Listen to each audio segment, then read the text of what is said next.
The startling footage we're about to show you was photographed by a 42-year-old, Romero Valladares. Initial opinions are this is genuine. What you're about to see may disturb you. In the dawn of the 21st century, America changed. As such, so did the rest of the world, and so did cinema. After the relatively peaceful 90s, America once again found itself fearing attacks on their soil from outside forces, and suddenly, alien movies were becoming scary again. In 2002, director M. Night Shyamalan made a classic alien invasion film, but told the story from a personal, intimate perspective, relying less on huge spectacle and more on nerve-shredding suspense and terrifying jump scares.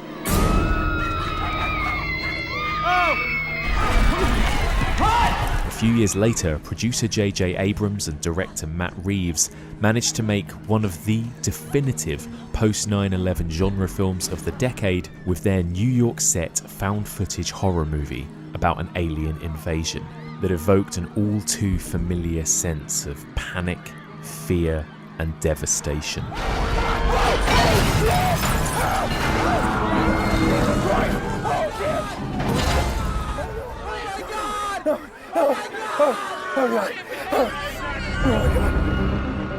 Join me as we continue exploring the evolution of alien horror, and we discuss M. Night Shyamalan's Signs and J.J. Abrams' Cloverfield.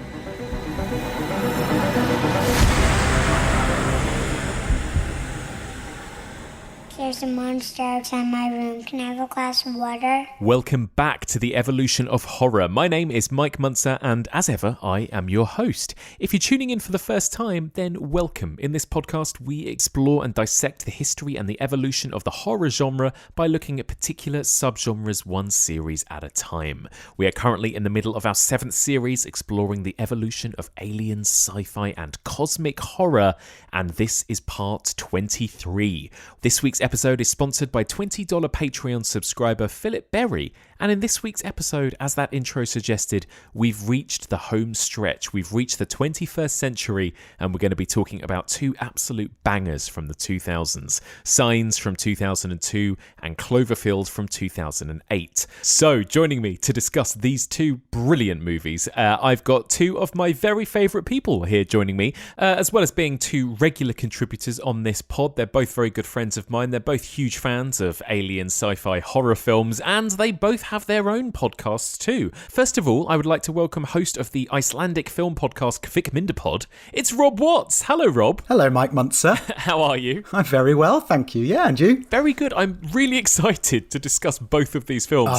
And we've also got an additional guest joining us for this discussion. He is the host of the Ghost Stories Book Club podcast, actor, writer, director Adam Robinson. Hello, Adam. Hello, how are you doing both? Hi, Adam. Good. It's so good to have you guys both here. I'm excited to discuss these films. I want to start off by asking you a bit about this decade in horror, the 2000s. Obviously, on this podcast, as we always do, we've been going through this subgenre decade by decade, from the fear of communist threat in the 50s, right, to the sort of paranoid 70s, to the excess of the 80s, to the, more fun, optimistic 90s. Now we're into the 2000s where everything changed, right? It seems to be quite divisive. I know some horror fans that really hate a lot of the stuff we got in this decade. Some people love it. Rob, what are your thoughts? I know that this was kind of an era when our generation, were very much kind of becoming adults and going to the cinema at this time, right? So it's quite a formative time for us. Well, that's exactly it, yeah. Like, there are some absolute dross from the noughties, but so many of my favourite films are ones that were released in that 10-year period. Let the Right One In, 28 Days Later, The Descent, things like that. But then Saw, and even like some of the remakes, because, the noughties was a big era of remakes, and we can talk about remakes and things when we come to Cloverfield, I suppose. But yeah, the noughties was a great time, even though I guess the content was often slightly more depressing I'm thinking of The Mist and things like that as well. Yes, oh god, it was bleaker, wasn't it? Horror was so much bleaker. Adam, we've talked about this together already, haven't we? I know neither of us, as we discussed last series, neither of us are big fans of torture porn or Eli Roth or anything like that. But, you know, elsewhere, other stuff was happening in other subgenres. Tell us a little bit about horror and how it's sort of changed, I suppose, during this decade. Well, I mean, I think it's probably fair to say that everything really changed, you know, after 9/11, or so much did. You know, it's hard to articulate how much changed in terms of culture, in terms of perception. It was obviously a huge landmark moment in contemporary history. I mean, I'm not an expert on this subgenre, you know, the sort of sci-fi horror thing, but I think sci-fi, or the sci-fi that I enjoy, does do that thing where it holds up a mirror to society, and it, you know, it deals with anxieties and things that society is concerned about, perhaps even things that it feels guilty about. Yeah, I mean, it's absolutely possible to find that stuff in these movies, and particularly, obviously, the ones we're gonna talk about today. And sometimes it's overt, sometimes it's, you know, right on the surface there, and it seems hardly coded at all. And other times, as with the first film we're going to discuss, it kind of feels like it's you know, it's there if you want it to be. It's there if you want to read that into the movies. But I think it's, you know, the term post 9/11 is used a lot in academia and all sorts of places, and I think that there's a reason for that. I think, you know, it was a real there was a real shift after that, and we're still sensitive to it, and we're still, I guess, viewing things through that filter. Yeah, I think it's taken a while, hasn't it, maybe, to kind of, and we're probably still not far enough away from it yet, even, right, to kind of know the impact that it had on everything in a way. But I think it is. Right, we're 20 years away from it now, aren't we? And I think there really is a kind of very obvious shift. There is a kind of line in culture, in music, in film, in literally everything, right? The world did literally change. And I think, I don't know for certain, but I'm pretty sure that this first film we're going to talk about, Signs, was actually filmed or developed pre 9/11, right? And then obviously Cloverfield very much made post 9/11 as well. So I think they'll be interesting to look at back to back. So let's get straight into it. Let's talk about Signs, M. Night Shyamalan's Signs from 2002. It is the 18th reported crop site in that country in the last 72 hours. I'm a little scared. All this stuff on TV. Joe Gills was in here talking about the end of the world. They're staying in the shadows. It's called probing, to make sure things are all clear. Clear for what? For the rest of them. There's a monster outside my room. Can I have a glass of water?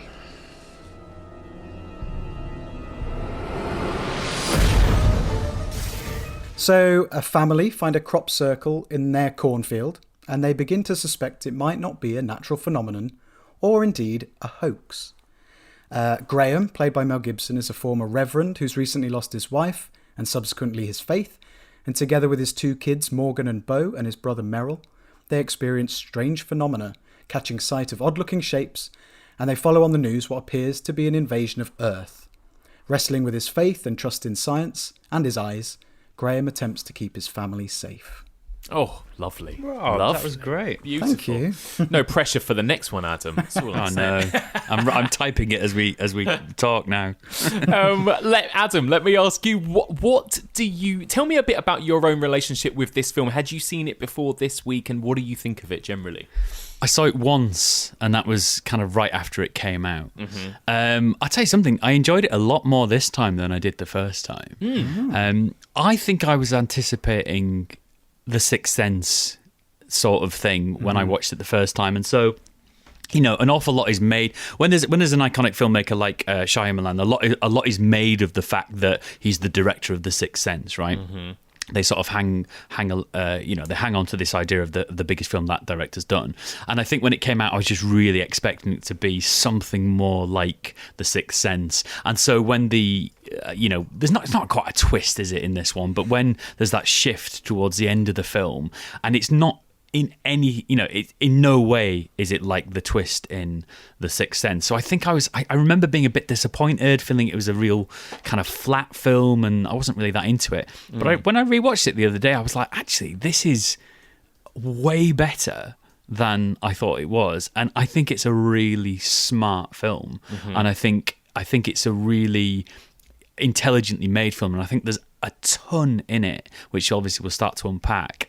But yeah, I'm really glad I went back to it, in all honesty. Interesting. Rob, what about you? What did you think of Signs? Are you a fan of the film generally? What did you think of it on this rewatch? I like Signs, yes. I think I liked it more the first time, to be honest. It's one of those things like on repeat viewing, everything that happens. And I'm not sure it quite holds up in the same way on a second view in terms of the scares. I found it much funnier than I remember, which, again, I like that a lot, actually. And like Adam said, knowing that there's not this big, crazy twist is a good thing. You can just settle into the mood and the rhythm of the film. So I liked it, but it's not my favourite Alien film by a country mile, I must say. Guys, I loved this film. I've always loved it. I don't know what it is about it. I know it's got problems, which we'll talk about. And I think I'm a bit of an M. Night Shyamalan apologist. I sort of love everything he does, even at his worst. I find all of his films interesting to an extent. And I think this film it kind of ticks all my boxes, you know. It's a nice, almost single location story. We've got pretty much just 4 characters. It's a big global scale story, but told in a very intimate way, which is what I love. It's quiet, it's pensive, it's suspenseful. I think there are some genuinely brilliantly executed scares and set pieces in this. And I like the human heart to this story as well. I really do think and again, some people might say it's a little bit too overly schmaltzy, overly sentimental. There is a Spielbergian vibe, I think, to this film, as there is to so much early Shyamalan. And I think this film has that about it, you know. It doesn't just scare me, it also kind of moves me, this story, you know? Yeah, it's a nice family drama. Yeah. I love that part of it.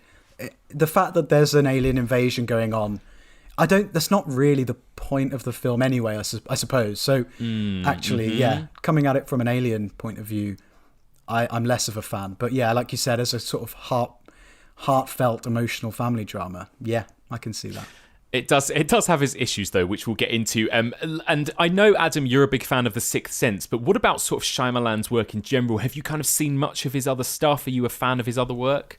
I really like The Sixth Sense, as you said. I like The Visit. I think The Visit is really good. Yeah. The Village, the first time I watched The Village, I thought was pretty brilliant, actually. I loved the design of that movie.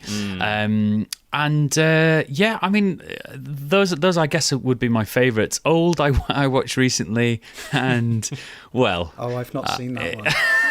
Well, Rob, go see it and then chat with Mike about it. Don't believe the haters, Rob. It's great. It's great.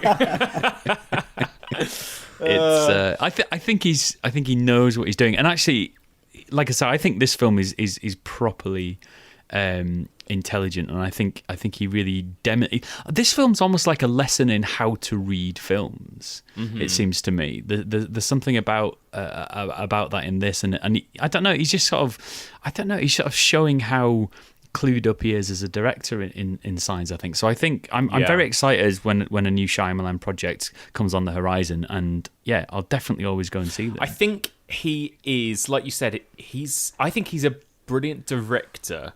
I think he's a much better director than he is a writer. I think this is his problem. Rob, what do you think of him and his work? Yeah, loved Sixth Sense, loved Unbreakable, saw this, really enjoyed it, to the point that I end up buying the original Shyamalan trilogy box set when I was, 12 or whatever it was. Nice. Since then, not so keen. I quite like The Village, that was fine.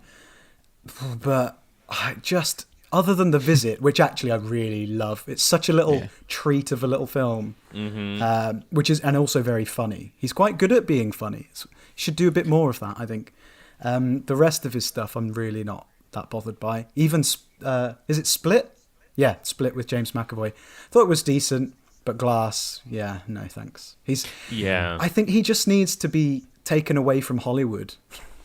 Yeah, I think that's it. Like it must be really hard because he made such a name for himself for The Sixth Sense. And I remember at the time everyone saying this guy's the next Steven Spielberg, the next Alfred Hitchcock. He suddenly became this like wunderkind type person in Hollywood, didn't he? And then right off the back, he did another film with Unbreakable, which a lot of people loved again. And then, Signs was almost like the following year after that. He made all these films in quite quick succession. And then The Village, and then he started going downhill. Do you think do you think there's that pressure, Adam, like of he kept having to sort of somehow recapture The Sixth Sense, or that audiences wanted him to recapture The Sixth Sense, or marketing people did, or something? I don't know. Do you think that was couldn't it? Because that was as I said, that was my response to Signs to a certain extent, which is, it's not The Sixth Sense, and therefore, I'm not too bothered about it. But it's that kind of inside number 9 issue, I guess, isn't it? Where you either lean into the fact that all your films are going to have these really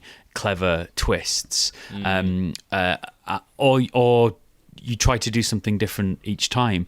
And I wonder whether with Shyamalan, actually, sometimes he's trying to... Some of his films do have these kind of revelations, that key moment, and some of them don't. And obviously, what you can't do is market a film by saying, this film has a really big twist in it. This is one with a twist, because obviously that's no good. But at the same time, if you go along to see one of his movies and it doesn't have a twist, or a satisfying, shift in the narrative, perhaps you do come away slightly, frustrated. I remember watching The Happening. I did not like The Happening. That was just a bad film. It was just a bad film. It was. But again, all the way through, I was just waiting.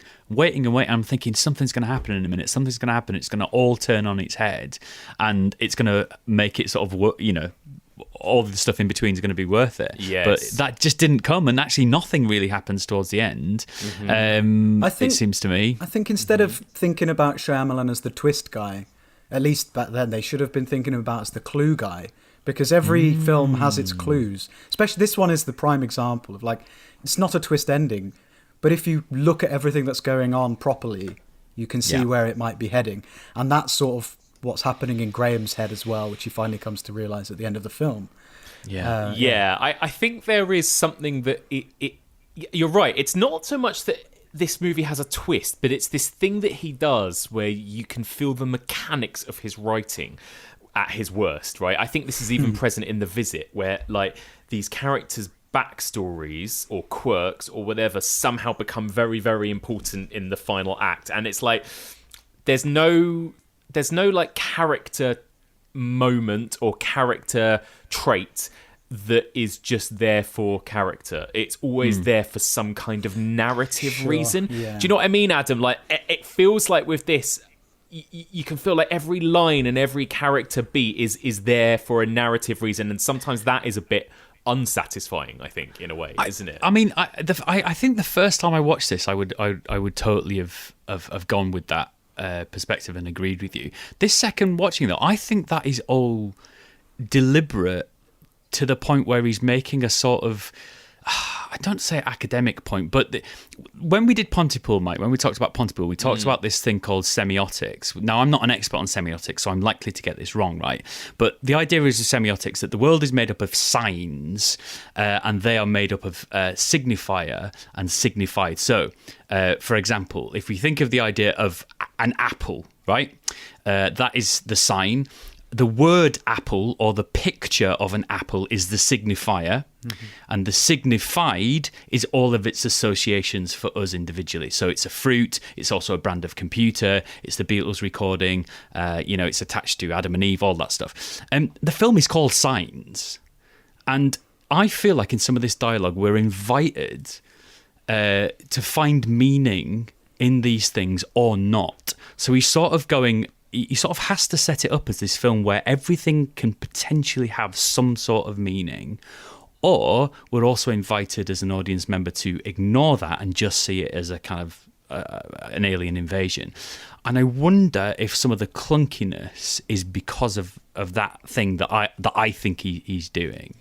Yeah, I completely agree with you. And actually, that's the thing. I think that's why, for me, despite that kind of clunkiness, particularly in some of his worst films, in this film, it kind of feels like it works because, like you said, Adam, that is sort of the point, isn't it? In some ways, Rob, in some ways, this film is more, like you said, it's less of an alien film. It's more about a man and his faith or something, isn't it, really? It's this idea of, do you believe in that everything happens for a reason, or are we just alone in the universe and everything's a coincidence, I guess?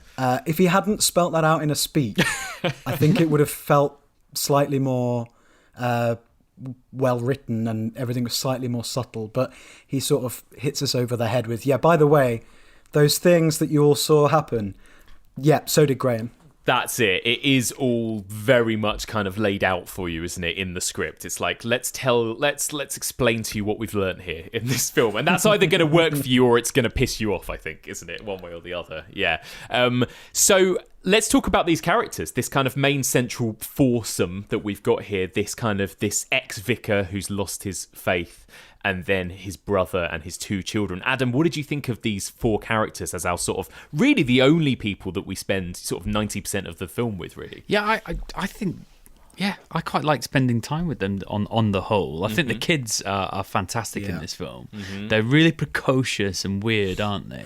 And they've got this wisdom thing going on where they have this sort of strange prescience about what's ahead. It's that classic horror thing where the kids always know more than the parents. Exactly. But I quite liked it. I was quite into it. I was a bit put off or sort of disturbed that it was Rory Culkin, having watched Succession quite recently. That's not the same. A weird moment.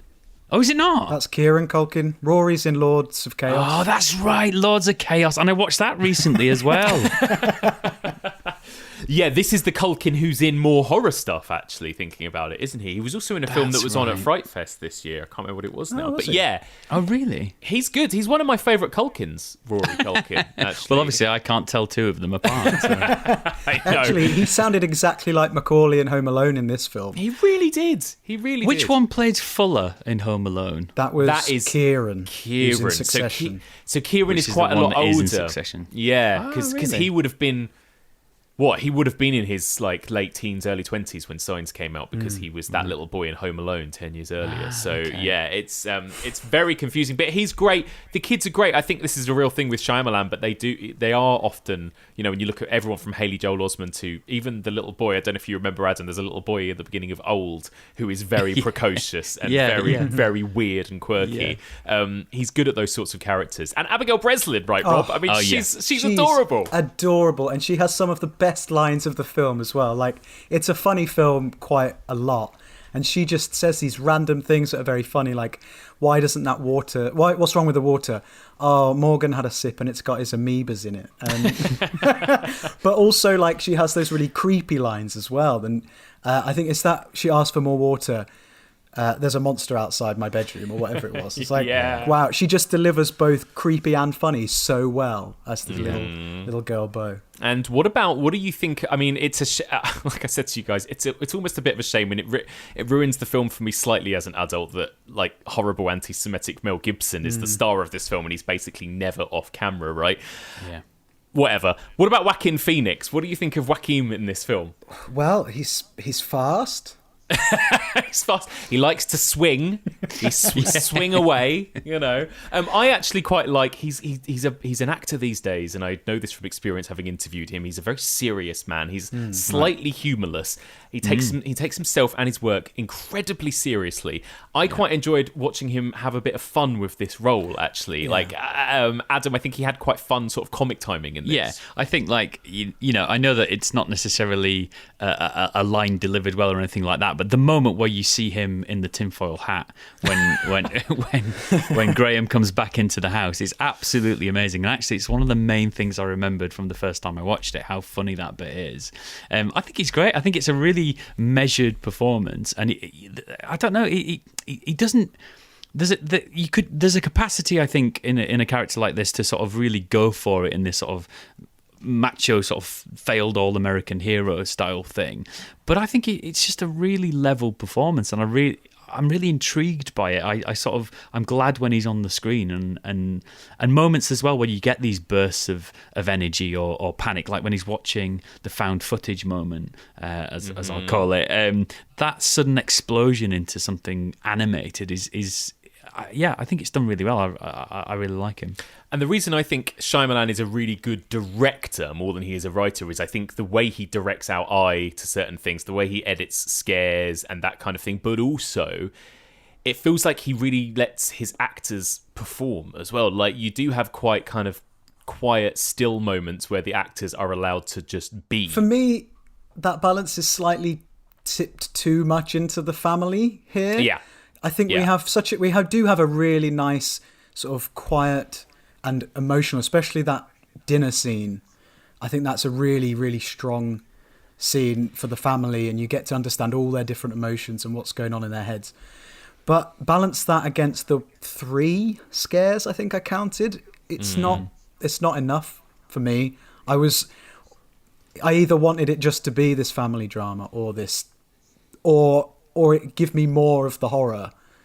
Either we're scared at what's out there and we don't know what's out there, or we're scared of what's coming in and it's all over the place.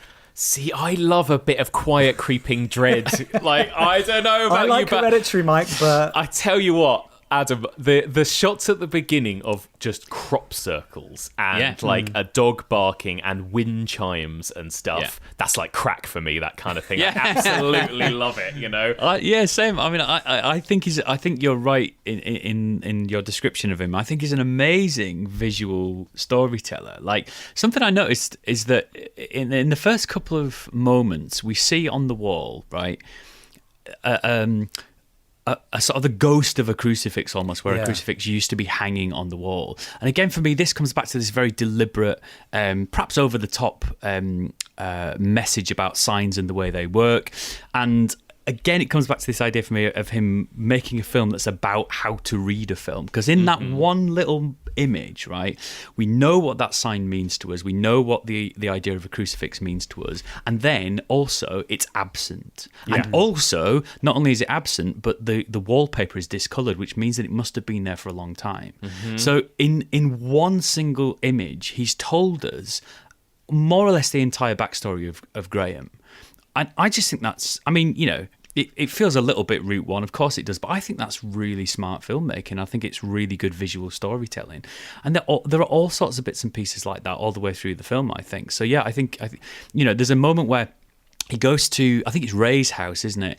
And he's the alien's in the cupboard, and he turns around, and what we see is chopped vegetables. And so the first thing your mind goes to, of course, is, oh, so there must be a knife nearby. And then it pans to the knife, but then what Graham does is something really unusual, which I think he's really good at as well, kind of taking normal things that we're really familiar with and subverting them. So what does Graham do with the knife? He doesn't initially use it as a weapon. He uses it to see. He uses it as a mirror. Yeah. So I do think he's got a real knack, and it might be quite a direct knack, and it might be something that some people sort of find irritating. But I think he's really good at that. I think he's really good at setting up a moment visually and going, okay, there's a ton of story in this. You can investigate it if you want. And I think it's better in the first half than the second half, generally, the film, right? I think it's stronger in the first half. But, like, did you notice as well, Rob, the sort of, there's quite an absence of music in the first half, too. Like, it's very quiet. And sometimes those moments of horror are not even accompanied by any score or anything like that, which is kind of, I found quite eerie in a way. Yeah, I do love a silent scene, especially because we don't know what's coming. And they're sort of just sitting around waiting for something to happen. And it comes after this really overblown big credit sequence with the music going all fantastical and Amblin-y. And then it just goes, whoosh, and we're in and quiet. And that contrast initially is so jarring. It's like, oh God, what? Yeah, sit here and wait to see what happens, just like they are. Amblin-y is such a good word. Well done. It's a great descriptive word of that soundtrack. Yeah, Amblin-y. It is. It's so Amblin-y. The whole film is kind of Amblin. Does it? You know, it does have a vibe of, you know, Close Encounters of the Third Kind or something like that. I think, doesn't it? There's a bit more. I think there's a bit more Jeopardy in Shyamalan in that regard. But it is all very glossy Jeopardy. Even in The Sixth Sense, it is scary, but there's a glossiness to it, which I don't mind at all. I quite like it. But yeah. What about this idea of crop circles as well? I mean, this is something that was actually a thing, right? Apparently, early, the earliest kind of sightings of crop circles happened, came about in the 1930s, and then it really became a thing in the 70s and 80s, didn't it? As this kind of big hoax, I suppose. But what do you think, just Rob, of the visuals like this? What we see at the beginning of the film of those huge crop circles? Oh yeah, they are amazing, and that's what draws you in. And I wish we'd had more of them. I wish it'd been made. That was sort of way more key to the story. I know that we've got all these literal signs for things that point us to other stuff, but show us more of the crop circles. And it's a family drama. We see their crop circle, that's fine, but they're really cool. And I've always been more interested in the bit before the aliens come. Yes. So the X-Files is quite good at it, and various other films. So crop circles always intrigued me. And then the whole abduction stuff as well. That, until you see them, I find all of that alien stuff incredibly interesting and creepy, very creepy. Yeah, like Rob said, they're some of the most intriguing parts of the film, and I could have done with a few more of them. I noticed that the shot was obviously pre-drone because it was quite wobbly, wasn't it? I know. I kind of enjoyed the charm of that as well. It really did feel like an old school movie in that regard. That kind of helicopter shot. Yeah. But I think the whole idea of the crop circle fits really nicely into the ethos and sort of Graham's perspective here, which is on one hand, it could mean that there are aliens and aliens have come down from space and have sent us these coded messages in this way, but not stuck around to explain them. Or kind of Occam's razor approach, actually it's more likely that it was done in some other way, even if we can't quite right now figure out what that is. That feels like a more likely explanation. But I guess the point is, if you look at crop circles and you think, what, that to me is proof of extraterrestrials and they've come down to visit us, if you feel comforted by that, as the movie says, then fine. Yeah. And, Adam, like Rob just said, right, that it would have been nice to have seen a bit more of those crop circles or see more of, elsewhere. How did you find that idea? It's a very contained film, isn't it? And we've recently talked about, huge blockbuster alien films like Independence Day, where you are seeing everyone around the world, landmarks, you're seeing presidents, you're seeing scientists and all of this. And this is giving you that same kind of alien invasion, but from a really tiny, tiny, tiny little perspective. I actually like it. I think it works really well, and I think there's a realism aspect to it in terms of we're on the inside looking out to the world, and there's a self-contained aspect to it, and it makes it this very domestic drama. And I think there is another film to be made about this kind of phenomenon, but I think it then would be totally different. It would be Independence Day, wouldn't it? It wouldn't be this quiet drama about a man who's trying to regain or redefine his faith. So yeah, it works for me in the context that it's in. I think it resonates quite a lot more now after the year and a half we just had as well. We've all been sat here in our house watching the telly going, what on earth is going on out there? Should we leave a house? I mean, I didn't leave a house for 8 weeks. That's quite a long time. Not knowing that if I step outside, will I, or will any of us get, ill? And we're watching some people do the exact same thing. And that really struck a chord with me. It's like, I do want to know what's going on, but no one's telling me. None of the TV footage is explaining anything. You're just sort of watching going, come on, I need to know something, but you don't know what to do. Like, should I step outside? Should I board my doors up? And I really like that whole being just stuck in one place. I think that's so interesting, Rob, actually, because what we were talking about earlier about sci-fi and horror being like a mirror. I also think there's like a chameleonic element to sci-fi and horror in that you can read these things onto them retrospectively. So, this idea of this being a post 9/11 film, obviously, as you say, Mike, most of the script would have been written by the time obviously the attacks on 9/11 happened, and yet there are these moments in this film that do seem really pointedly to be about about 9/11 in terms of this idea of watching the TV and shielding your children from the horrors of the world. And there's a line as well where it was really reminiscent, I felt, of the news footage around that time, where it says something like what you're watching is real, or something like that. It's that sort of line. And whether or not Shyamalan sort of made those changes during development, I don't know, but it's interesting that Rob has kind of raised this idea of the COVID pandemic being mappable onto that sort of mappable onto the content of a film that was made in 2002. I think it's really interesting.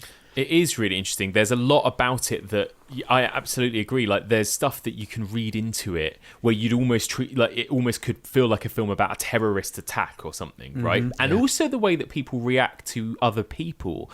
There is, and again, who knows how deliberate this is, but M. Night Shyamalan casting himself, which is something he does, but as the only person of colour that we see in this, like, small town, and the way that he is kind of ostracized and he's treated as this kind of almost kind of villainous character because of something that had happened, right? Yeah, and there was that, that huge growing xenophobia, Islamophobia, and everything else in that kind of era as well that was kind of running rife. So there's, again, who knows how intentional all of that is, because in some ways that also could be a film that you could plonk in the 1950s and say everyone was worried about their own next door neighbours and they were worried that the atomic bomb was going to drop on them, and there was that same kind of fear. And I think there is a nice timeless quality about this film, because you're right, they're relying on the TV, but something I realised as well is that I don't think there's a single mention of the internet, is there, in this film? I don't think so. And, 2002, the internet was definitely a thing. It was, people had it in their homes. And, there is also something that feels very deliberately old-fashioned about this film as well. It looks like a film from the 50s. With the old farmhouse and the crop. And it's shot it's kind of grainy, and everything about it has a sort of timeless /50s quality. The way that they're sort of gathered around the radio and tuning it, and it all feels very kind of analog, doesn't it, in a way as well, which is really nice. Let's talk a bit about the horror itself then. So, Rob, you said there's only a couple of moments in the film that's kind of properly scared you. What were those moments? What was the first big moment that you found like genuinely scary? I think that was the rooftop alien. Because I shrieked. It's a good moment. You're right there with Graham there. Like, oh shit, what is that? It's really unexpected that early in the film, isn't it? You don't expect to get like a full shot of the threat. So it's like, oh my goodness. Yeah, it removes any ambiguity at that point. It's like, oh, okay, this is literally an alien. I mean, it looks like an alien, doesn't it? It's got like a giant head and a little body and stuff. It's like, there's an alien right there, and the way that it moves and everything. And I think maybe it kind of is a bit of an issue when you see the alien kind of fully at the very end of the film. But I think at this point, when you see just like glimpses of it or silhouettes, or you hear it running through the cornfields or jumping up onto the roof of the house, that kind of thing, I think that's when it's at its best. Adam, did the sort of scares work for you in that regard? Yeah, I think there's some great ones. That is a brilliant one, the first one. I also like, and I'd forgotten about this one, where we're looking down that channel in the corn and you just see it step into the cornfield. Yeah. That's great. I know I cheated this time round and I rewound it a few times to sort of just get a good look at it. But it wasn't any less effective, I must say. I watched it 3 or 4 times and I was like, that is really good.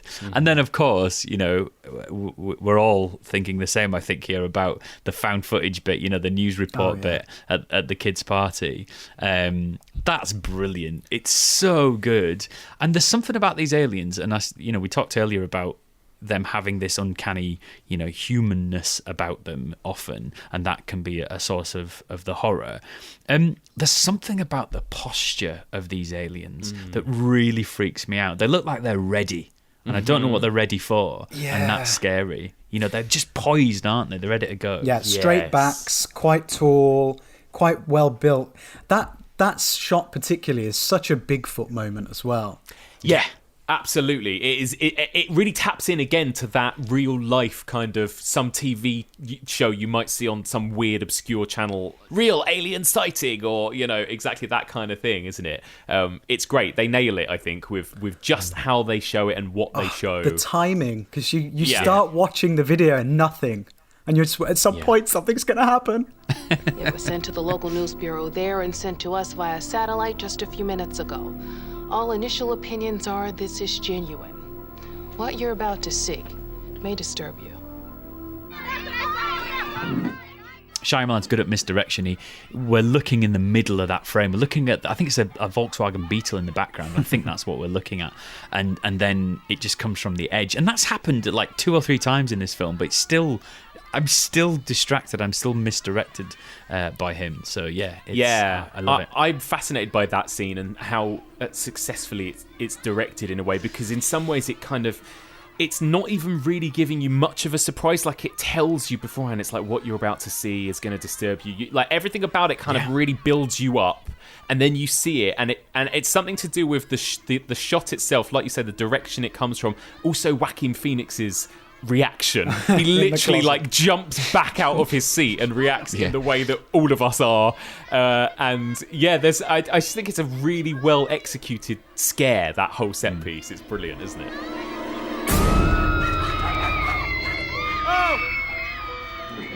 And the children's screams, like, they're scary in themselves. They could be reacting to anything, and it's going to scare me. And he's quite confident in, like, it doesn't just show you a glimpse and that's it. It's like, now we're going to rewind it and show you again and pause the footage of the alien as well to let you really scrutinise it. And that's quite a brave thing to do as well, isn't it? I think.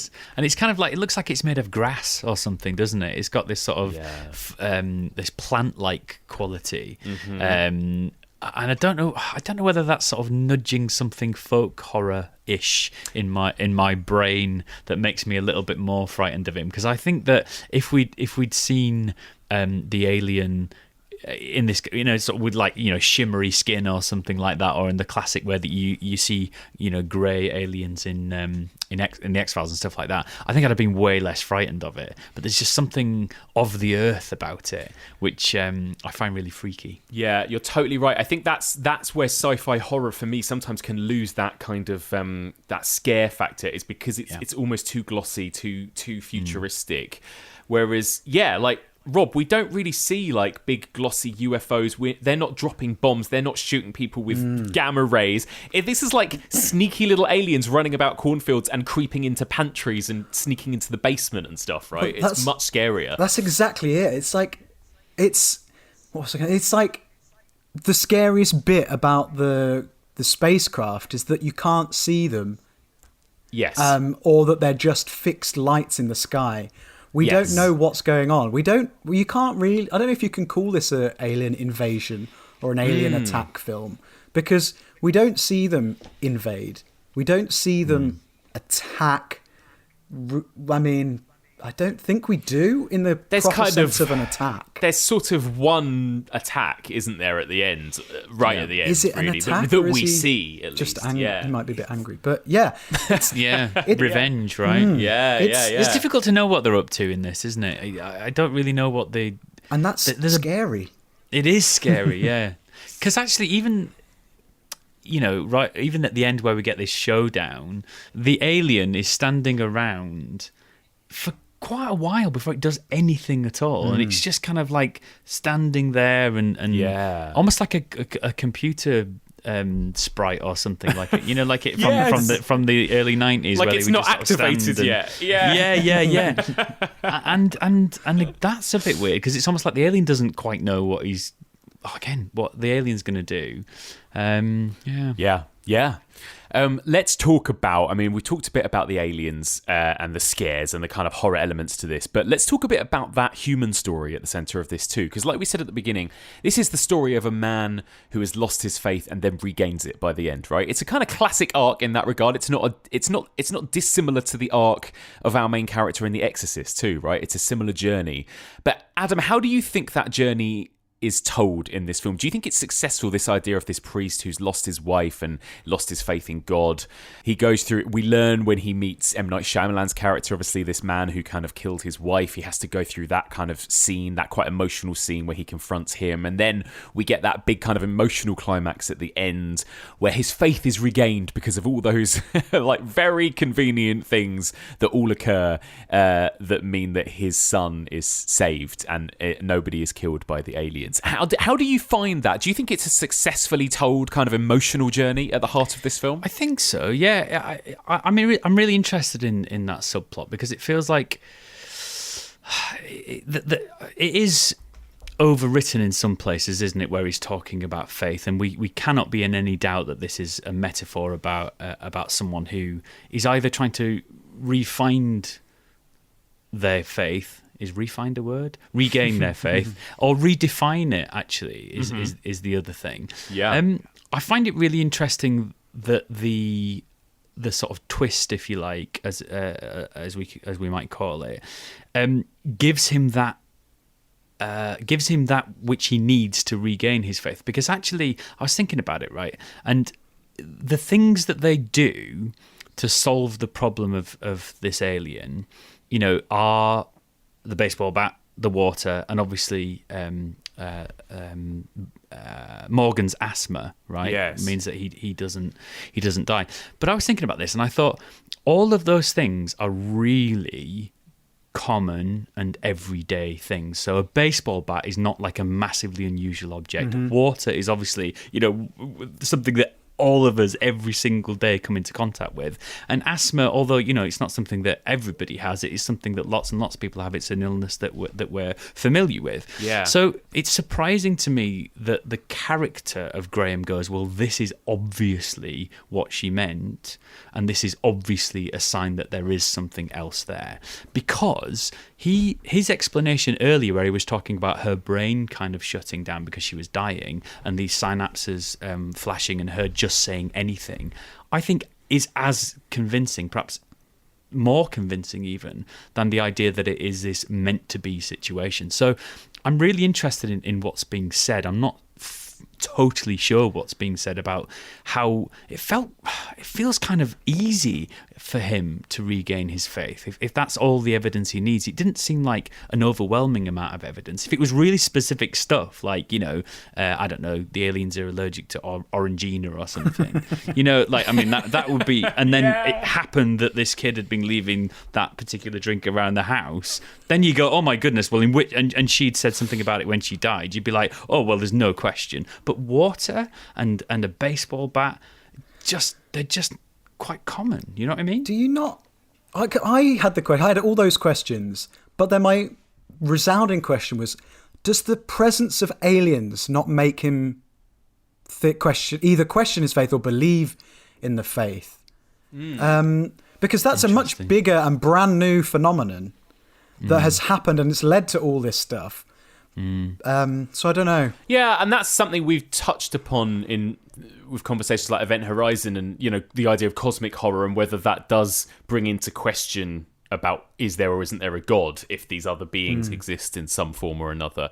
But yeah, I don't know. I like that, Adam, because I hadn't really thought about that in terms of just how easy that is for him to find that faith again. Because it's the one moment that watching it again this week kind of felt a bit jarring for me, is that it almost has a vibe of like you're watching some sort of Christian faith film at the end when the music swells and they're like, oh, someone, there's a line where it's like someone was watching and he's like, yeah, that's right, baby, I think someone was, and looks up at the sky.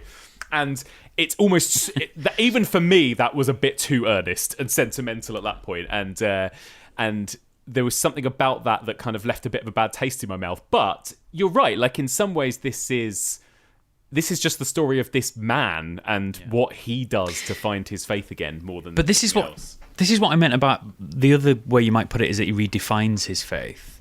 Because it may not be that actually he, one way to read it is that he doesn't he doesn't end the film, having full faith in a god or anything like that. But he realizes that his role as a priest is something different. It's to give people that comfort in finding something in signs in that way, because that's what he says earlier on in the film. He sort of says it doesn't matter really, as long as you find comfort in it. What difference does it make what I think? And so I think there's definitely a reading of this film where he doesn't actually rediscover religious faith, but he sort of redefines his faith as something else, to give comfort to others. Rob, what do you think of it all? The final act of this film, I suppose, that ultimate showdown with the alien, and how neatly everything comes together in the way that this family can sort of live happily ever after. How do you find that whole final act? It is very neat, but it's exciting. They're in the house. This sort of, it's reminiscent of Night of the Living Dead.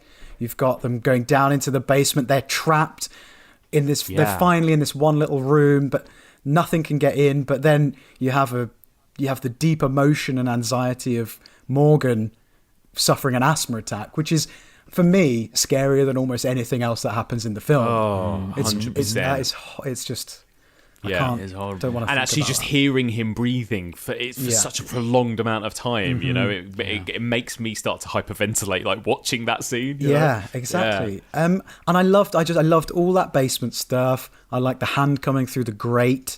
That was pretty creepy. So good. Yeah. But we know that the aliens are there, and we've seen them, so I don't have a problem with then seeing the alien again. I guess. For me it was, I know, because what all these signs mean. It doesn't really, for me, it didn't have any other meaning come the end other than that leads to that, and then that's that. But it's a fun sequence, and I like the swing Merrill line, and there's some jeopardy, and again it plays into that thing of we don't know why the aliens are there, because he doesn't just break Morgan's back or anything like that. He doesn't even poison him straight away. No, it only does it when it's under threat, right? When Merrill picks up the baseball bat, I think, is when he then sprays the gas in Morgan's face, which is weird. I know. I mean, like, I get it. I get that people have a problem with it, but I can't. There's something I find quite satisfying about it in a way. Adam, how do you find that as a writer yourself? How all of that is kind of wrapped up so neatly at the end. In terms of storytelling, I think it's really neat. Maybe it's a little bit too neat. The thing that I do have massive question marks above, and I agree with everything that Rob just said then, I do have a big question mark, and I've completely forgotten, even though I watched this 2 days ago, what happens with the aliens? Where do they go? I've forgotten. The aliens just piss off, don't they? They leave some because they get out of there hella fast. Yeah. So what we can gather is that suddenly they've realised, oh shit, there's water everywhere on this planet, which is really bad for us. I refuse to believe that they didn't know there was water on this planet. Well, this is the biggest issue, isn't it?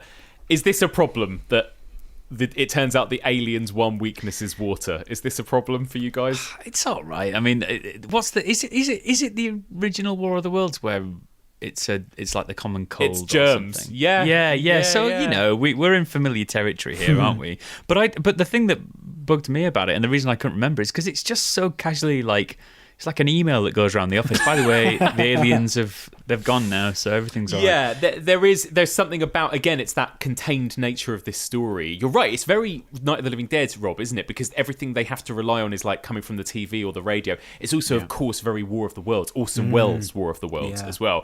It just sort of dips to black, and then it goes to the next morning. They turn on the radio, and it's like they've gone. That's it. Yeah. And all we can assume is that poor alien upstairs just got left by his mates. Like they've left him behind, so he was just stuck in that farmhouse when they come upstairs. But maybe there's a sequel where he becomes part of the family, and it's really, we already really mentioned Bigfoot, just Harry and the Hendersons with signs. Oh my god, I'd have loved it if the last shot was like Graham, his cross is back on the wall. He gets dressed, puts his little vicar outfit on, then goes downstairs to breakfast, and the alien is just there, like making some eggs in the kitchen or something. Or sat watching TV with the kids with his hands on his knees. Yeah. I mean, again, I know it's stupid that, yes, they've come to a planet that is, whatever percentage water. But, they might not have known that initially, and then they left when they found out that there was lots of water. Rob is furious. I just don't believe that Shyamalan's that stupid and that the aliens were that stupid. I think we don't know why they're there.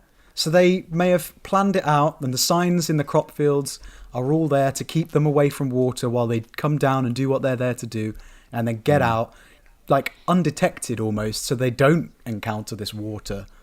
I don't think it's a flaw. I think it's perhaps a reason why so much of the action we just don't see. They could be there to harvest the water. Maybe there's a war going on in their home planet and they need water. Well, I did read a theory that this film is somehow connected to Cloverfield and A Quiet Place, and that they may all have come from the same parallel universe. So it's possible. A Quiet Place 100% is inspired by Signs, don't you think? It's like in the setting, the vibe, the look, the feel of it. Like, it's very Signs, I would say. I love that. I love that theory that they all take place in the same universe. That's amazing. I mean, it's certainly a flawed film, isn't it? It really is. But I think that, I guess, and it's like you said from the very beginning, Rob, I don't think maybe Shyamalan really is that interested in the aliens. He's more interested in other stuff, isn't he? So I think for him, he's just like, oh yeah, they had that weakness, and that's how I get to the ending that I need to get to, kind of thing, isn't it? It does remind me of sort of every story that I wrote in school when you sort of ran out of time and you were like, and the next morning everything was fine again. It's like, what do they call it? It's like a Deus Ex Machina type thing, isn't it? Right. It's like, here's this really convenient thing that will just save you at the last moment, kind of thing. Yeah. What I liked about Graham getting ready the next morning is that it's winter, and like for a split second I was like, well, if the aliens were still there, they're fucked.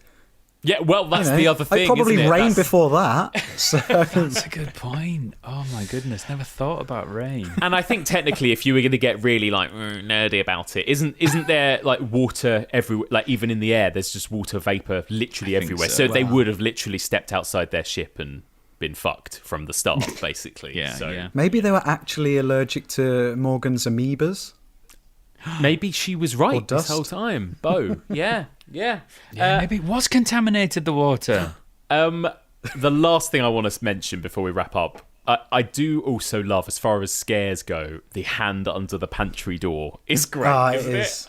It's so good. So good. Because, again, it's sort of a jump scare, but quite an unconventional jump scare, I think, isn't it? I love it. There's lots of hands in this, actually. Hands are really important, aren't they? There's the hand, as Rob mentioned earlier, coming out of the grate, and obviously the one under the door. But yeah, it's really good, and that moment.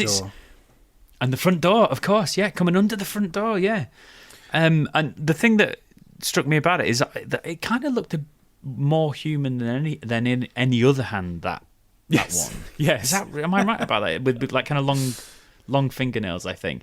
And so when he sort of cuts the fingers off, I think I had a memory back to the first time I watched it, and I think I was confused about whether he cut his own fingers off. I didn't really know what was going on. But yeah, it's a scary moment.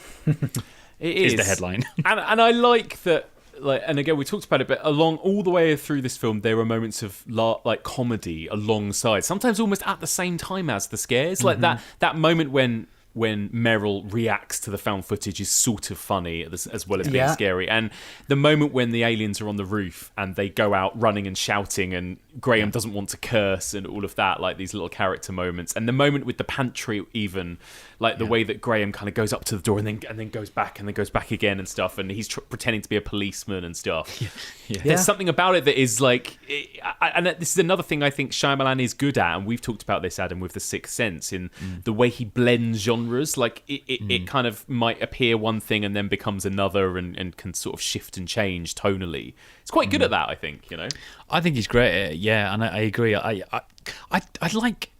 I like humour in more or less every sort of movie, regardless of genre. It sounds silly, but it's hard to take something seriously if it doesn't have some jokes in it. Yeah, because life has jokes in it. Exactly. Yeah, exactly. It's so true. It's so true. And can I just say that I really love that scene where they're sat reading the book and Graham's completely skeptical about it. Morgan reads it like it's like the Bible or something.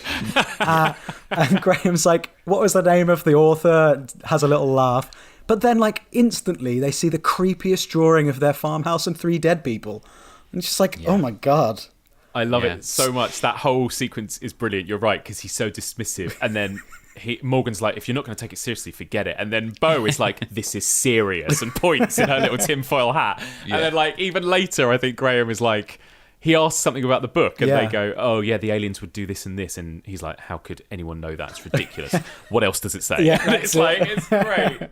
I'll just finish by asking you this. Adam, how do you think it's nearly 20 years old? How do you think it holds up? It's definitely dated. It's got a vintage vibe to it, and that is apparent.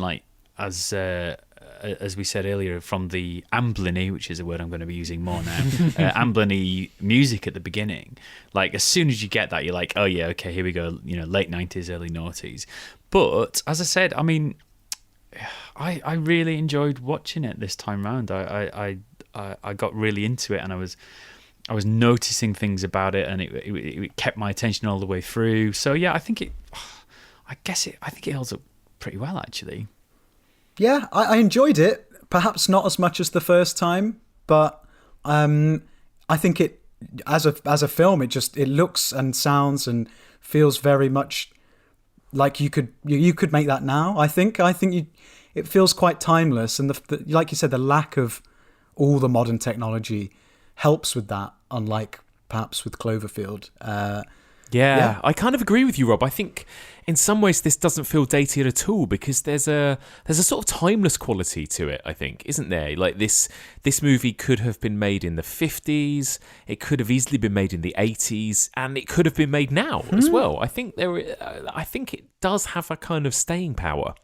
All right, we're going to move on to the next film in just a moment. But first of all, we're going to head over to this week's Wild About Horror segment, because, of course, Freudian cinephile Mary Wild is a big Shyamalan fan, and she has got plenty of thoughts about his movie, Signs.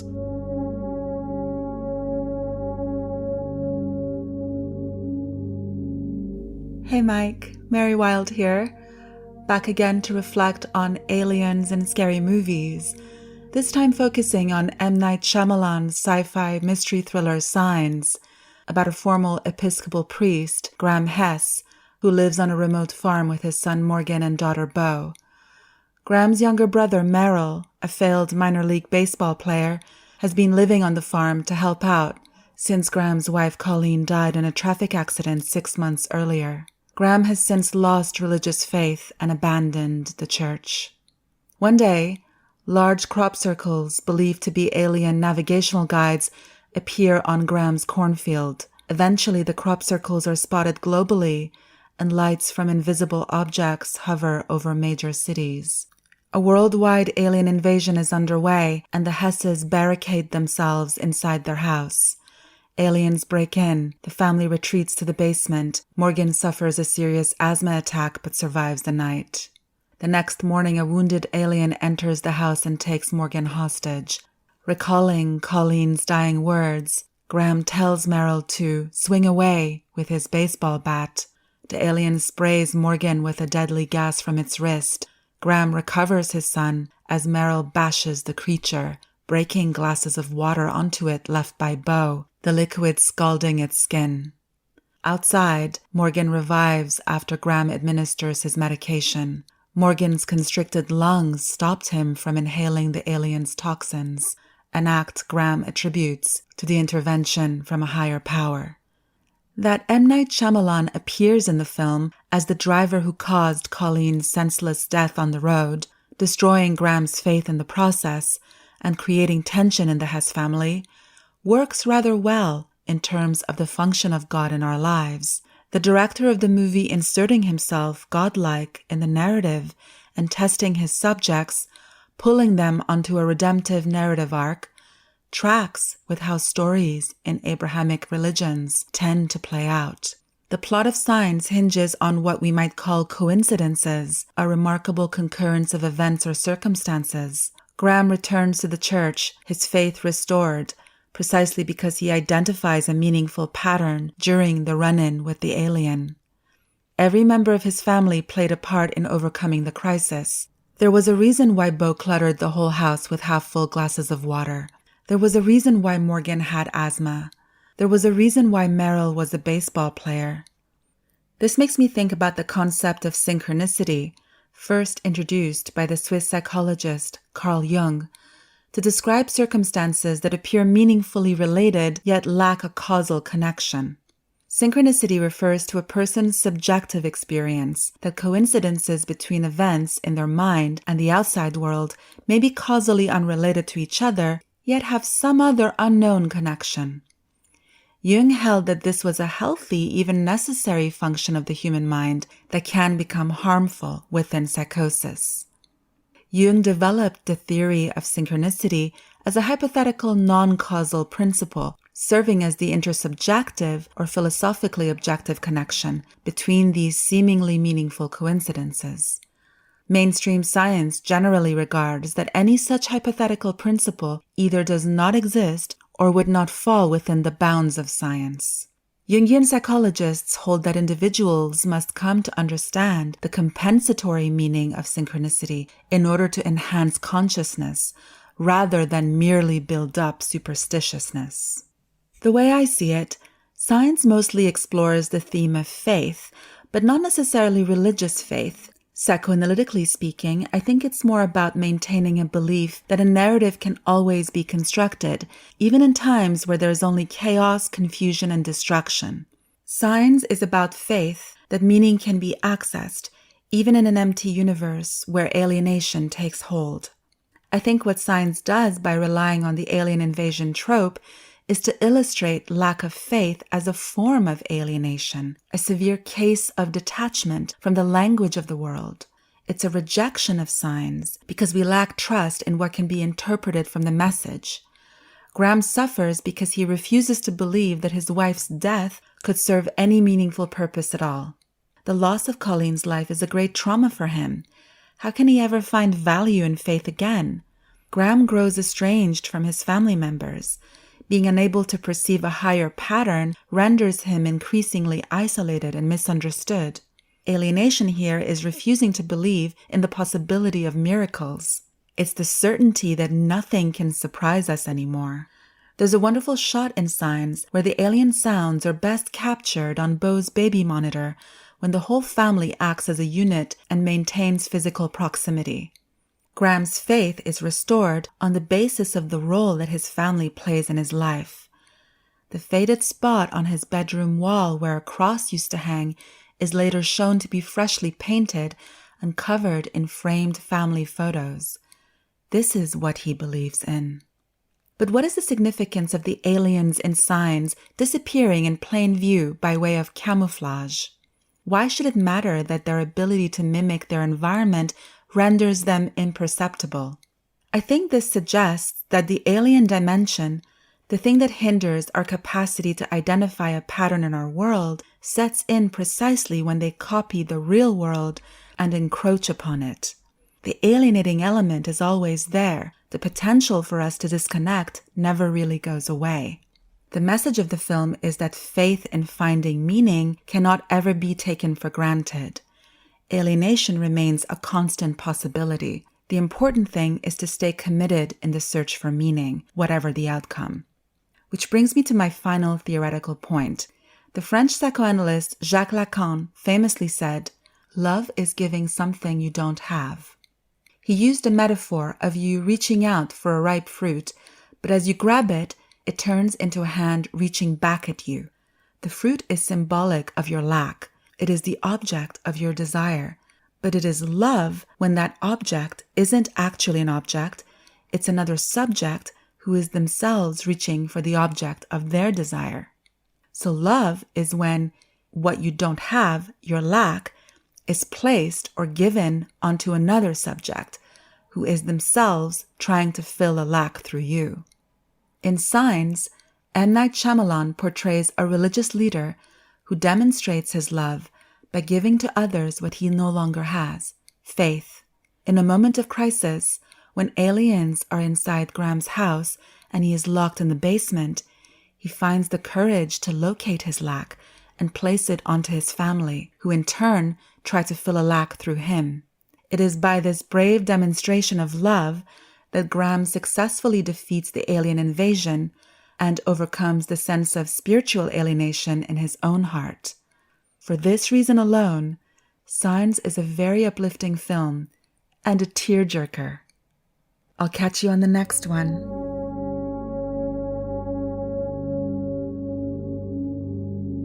A big thank you to the wonderful Mary Wilde. And don't forget, if you want to hear more of Mary's Freudian takes on films, then you can sign up to her Patreon, patreon.com/Mary Wilde. Before we move on to the second film for this week, I want to take a moment to thank this week's sponsor, $20 Patreon subscriber Philip Berry. A huge thank you to Philip for his kindness and generosity. He sent me a little message, which I will read now. He says, "Hi Mike, greetings from Massachusetts. This is Phil Berry, aka the Space Herpy." That sounds gross, although kind of fits in with our space cosmic horror theme for this series, I suppose.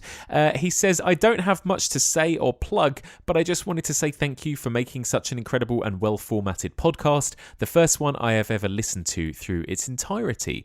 Your soothing voice and diverse guests help me get through my mind-numbing job. My dream of working in the film industry never panned out, but your podcast has helped reignite my love for the horror genre and film in general. The Mary Wilde segments are great, and I love it when you have Dan Martin on, but all of your guests have been fantastic. I don't have much to plug, but I just started using Letterboxd. There's not much activity yet, but I should start regularly updating as I plan to get back into writing. I can be found at The Space Herpy. As of right now, it's just a list of mostly predictable horror favourites such as The Shining, The Wicker Man, The Witch, The Texas Chainsaw, The Thing, Halloween, The Fog, The Omen, The Exorcist, Troll Hunter, and many others. Once again, thank you to you and your talented guests." Thank you so much, Philip, for that lovely, lovely email and for sending over your deets. I am now going to be following you. There we go. I'm now following you at the Space Herpy. I'm having a little look at what you've rated recently. Okay, so you've given The Wicker Man and the Texas Chainsaw Massacre and Eraserhead all 5 stars. Oh yeah, you've got great taste, Philip. Me and you are going to get on just fine. Once again, a huge thank you to this week's sponsor, $20 Patreon subscriber Philip Berry. Saw Maddie Simmons, Todd's mother, for the first time today. I don't think she was quite prepared for what I told her, that after 10 years, Todd was starting to remember what had happened in the drive-in that night. What, are you crazy? Her position on another issue was also somewhat negative. No! No more tests! No more tests! My children are not guinea pigs! My past work with hysterical patients helped me calm her down.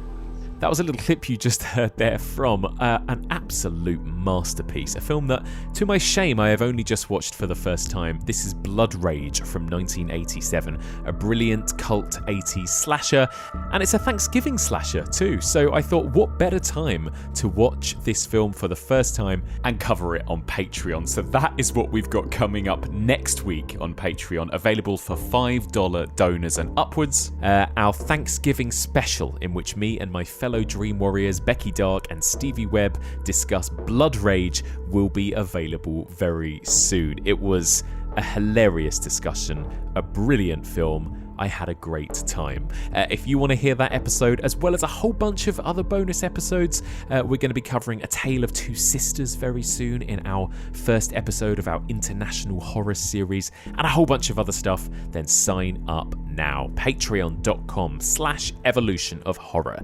A $5 donation per month will get you at least 2 bonus episodes per month. If you sign up at $10, you'll get a new episode every single week, and that will also give you access to our exclusive mini-seasons. $20 level will get you access to absolutely everything, a whole back catalogue of over 100 bonus episodes, and it will also make you an Evolution of Horror sponsor, where you'll get your own little dedicated segment in an episode like Philip did this week. But everybody who signs up, no matter what level, will get a little shout out on the podcast as a thank you. Speaking of, I'm going to give everybody who signed up in the last few weeks a very special thanks. So a big thank you to Casket Clap, Jeremy Graham, Nevin Aiken, Lou Dyer, Wesley William, Jay Laney, George Luke, Bunny Gould, Nick V, Christopher Mason, Jacqueline Thondara, Stacey Cisavelli, Patrick Catterall, Stuart Hoffman, George Field, Annette Wright, Kenneth Poteet, Catherine Courtney, Matt Stocco, Lewis Crawford, Caitlin Maddox, Colin Carriques, Count Thrashula,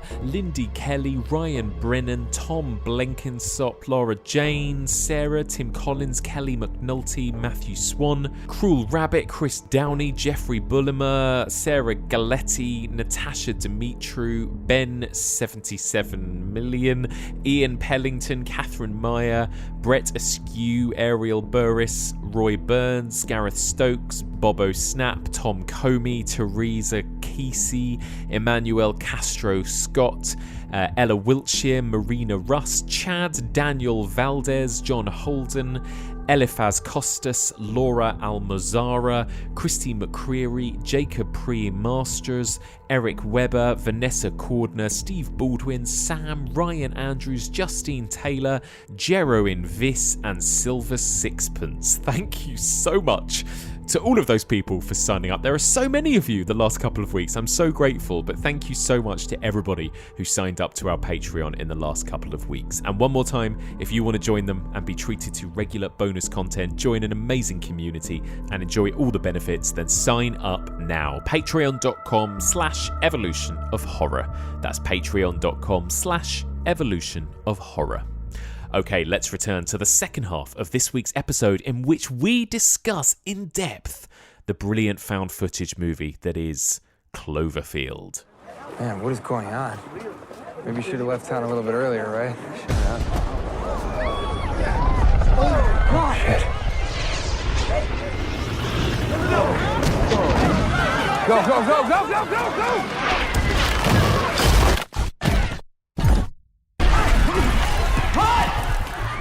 Rob is leaving New York for Japan.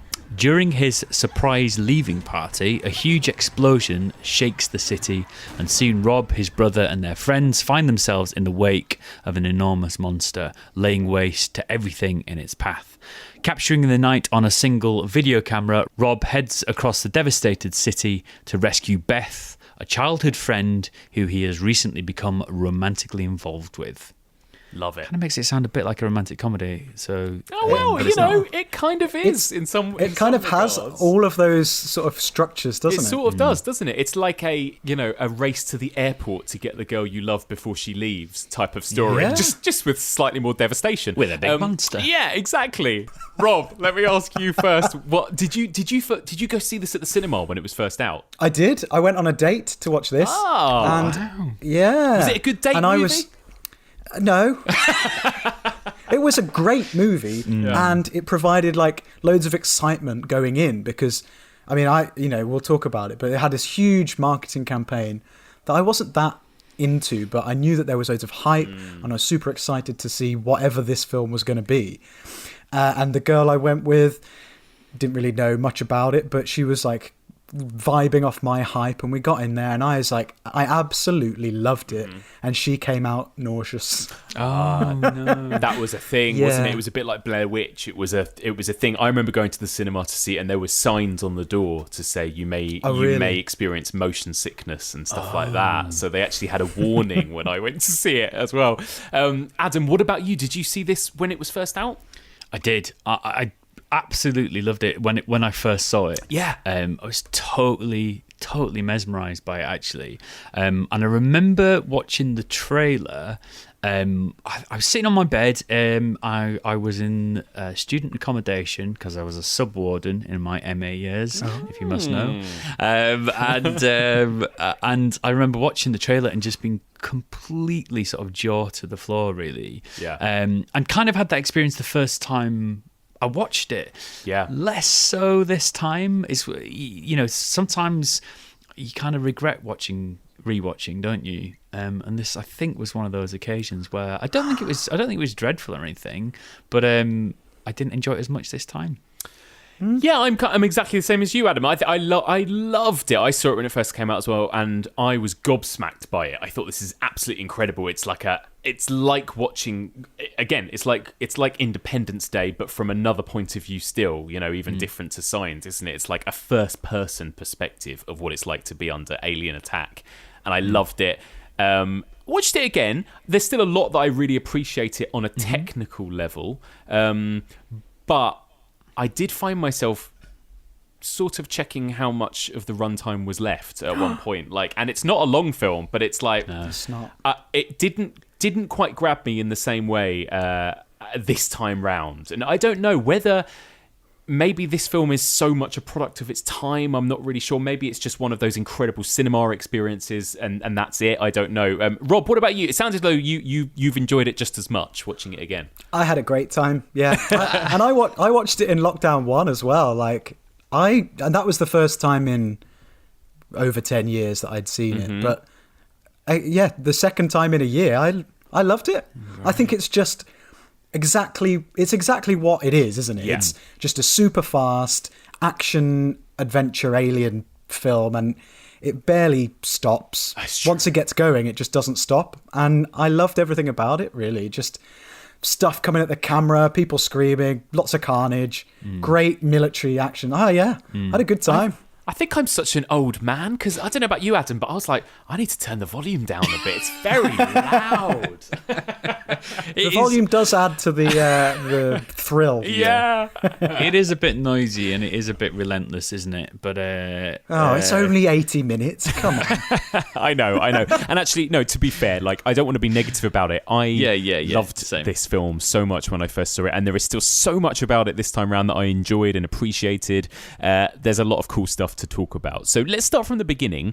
Adam, I'm always quite surprised at how much this film takes its time. The first act of this film, before the attack even happens, it's quite a considerable chunk of the film's running time, isn't it? It really, it lets us spend a lot of time with these characters before anything horrific happens. What do you think of the general setup of this film and how we're introduced to these characters? It's pretty good. It's kind of, there's a familiarity to it, isn't there? I like this. I like this initial trope of, you're going to be charged with capturing, these messages for Rob. I think that's quite a neat little device. There is that thing in found footage, isn't there, where there's a fine line between explaining why you're still filming and not explaining it. And I sometimes feel that actually don't go too far into explaining it, because as soon as that purpose drops away for a moment, you go, well, why are you still filming? That doesn't make a lot of sense. So I think it suffers for that. But yeah, and this kind of the sub, what seems like it's going to be the subplot, which is Rob and Beth, which actually sort of becomes the main thrust of the film. Certainly the narrative drive. I think it's quite nicely done. I think there are a few too many cutaways. I think we get it. We sort of get it quite quickly. It's like, I understand this. I get it. I understand what's happening. But yeah, I there's some quite funny moments in that party scene. And maybe you do need that much of it, or a little less perhaps, but enough of it so that you can get settled into the rhythm of the film, and then so when you get this enormous kind of climactic moment, this inciting incident, it has that much more impact, because it's like, well, what sort of film are we watching? I did find that. I found that on this watch, and I remember finding that on the first watch, that I was so into the kind of human drama in that first 15 minutes that I almost forgot what film I was watching until that attack happened suddenly. Rob, what about you? What do you think of that sort of first act? Yeah, exactly the same as you guys. I think it is probably 5 minutes too long. We don't need HUD trying to hit on Marlena, especially with the connotations of TJ Miller now as well. But but by the time that the thing happens, I was sort of lulled into the rhythm of the emotional drama, and like Jason is telling his brother to get over it, you're not good enough. And I was like, what? Really? You're going to tell that to your brother? And then boom. And I was quite shocked. I jumped out my skin, in all honesty. And I sort of knew it was coming. Yeah. But I think that opening scene, the only thing about it that is kind of dated, but only because I was listening to the music choices. It does feel weirdly dated, this film, even though it's so recent, but I think it's so much a snapshot of this little era, isn't it? And even the technology, right? I think there might be a certain chunk of the audience these days, of a younger audience, that might not understand what these cutaways are about, because, of course, what is actually happening is our main characters are recording over previous footage on an old tape, right? Yeah, so we're getting glimpses of footage on that same tape, and people don't use tapes anymore, right? Good point. Working in TV, my first maybe 3 years working in TV from 2010, we filmed on DV tape, which is what this film is shot on. Wow. But after that, it's gone. You're on the SD cards or whatever, CF cards. Yeah, exactly. Yeah. And I mean, one of my main concerns was, as far as I can remember, DV tapes are only 60 minutes long, so I don't know how they've managed to fit all of this onto a tape, but someone online convinced me otherwise. So I read a thing that said that that you could get ones that were 80 minutes, and it was the runtime of the film. But either you get fancy 80-minute tapes, or he's somehow put it on, slow record, like long play, like you'd have on your VHS. Yeah, but also he's popped that he pops that light on for quite a long time as well. That drains the battery. And the night vision, of course. Yeah. Let's talk while we're on this topic. Let's talk about the found footage of it all. Then, this was such a. Well, I guess it was sort of maybe just ahead of the curve with the big found footage boom, because even though obviously Blair Witch Project nearly a decade earlier, found footage as a thing didn't really take off until Paranormal Activity did it, which was around this time, I suppose. So it was really just on the cusp of this big boom where everyone thought they could make a found footage film. Adam, do you like found footage generally? Are you a fan of the format? I really am, actually. I really am. I'm very forgiving of it, actually. And I think if I see a good, there are some incredible found footage movies out there that are just masterpieces. Blair Witch Project being one of them. Paranormal Activity I love as well. But I will forgive a found footage film quite a lot if it has one or two good bits in it. Yeah. I really will forgive the logic of it. Like I mentioned earlier, the logic of keeping the camera running in this is a little bit shaky at certain points. Yeah. But I kind of forgive it. That I don't know what it is about it. I find it very intriguing. I feel like everything's up for grabs in the frame. You don't quite know what your attention is directed towards, and that's really thrilling. And it's it makes you sit forward and take notice. And as you know, I'm a huge fan of ghost stories, and I think that some of the best ghost stories have a sort of found footage vibe about them. There's something quite confessional about them. Often they're told through documents and letters, and you're sort of peering over the shoulder of the person who created this document. And I find that aspect of this really thrilling. Mm-hmm. When it's done well, it's incredible, right? Yeah. When it's done badly, it can be insufferable at the same time. Rob, what do you think of found footage? I'm the same again. I think the best ones are amazing. Wreck, Paranormal Activity. Wreck. They're great, but actually, outside of horror, I don't know that I could name a found footage film outside of horror. There's interesting. Chronicle, the superhero film. Ridiculous. I couldn't believe that was a found footage film based on all the reasons for being filmed and stuff like that. Exactly. And that is the problem with found footage. Like, the burden is of authenticity is so much bigger with found footage, right? You've got to believe the performances that they've got. I think they've got to be good naturalistic performers, and the story to an extent has got to justify why they are filming it as well. That's the problem. I thought that HUD did a decent job in this. I mean, maybe it's because I was keeping my ears open for any justification for why I was filming, but he does labour the point a little bit too much. But I was also like, those reasons are legit. Like, people won't just believe what you've said. It has to be documented.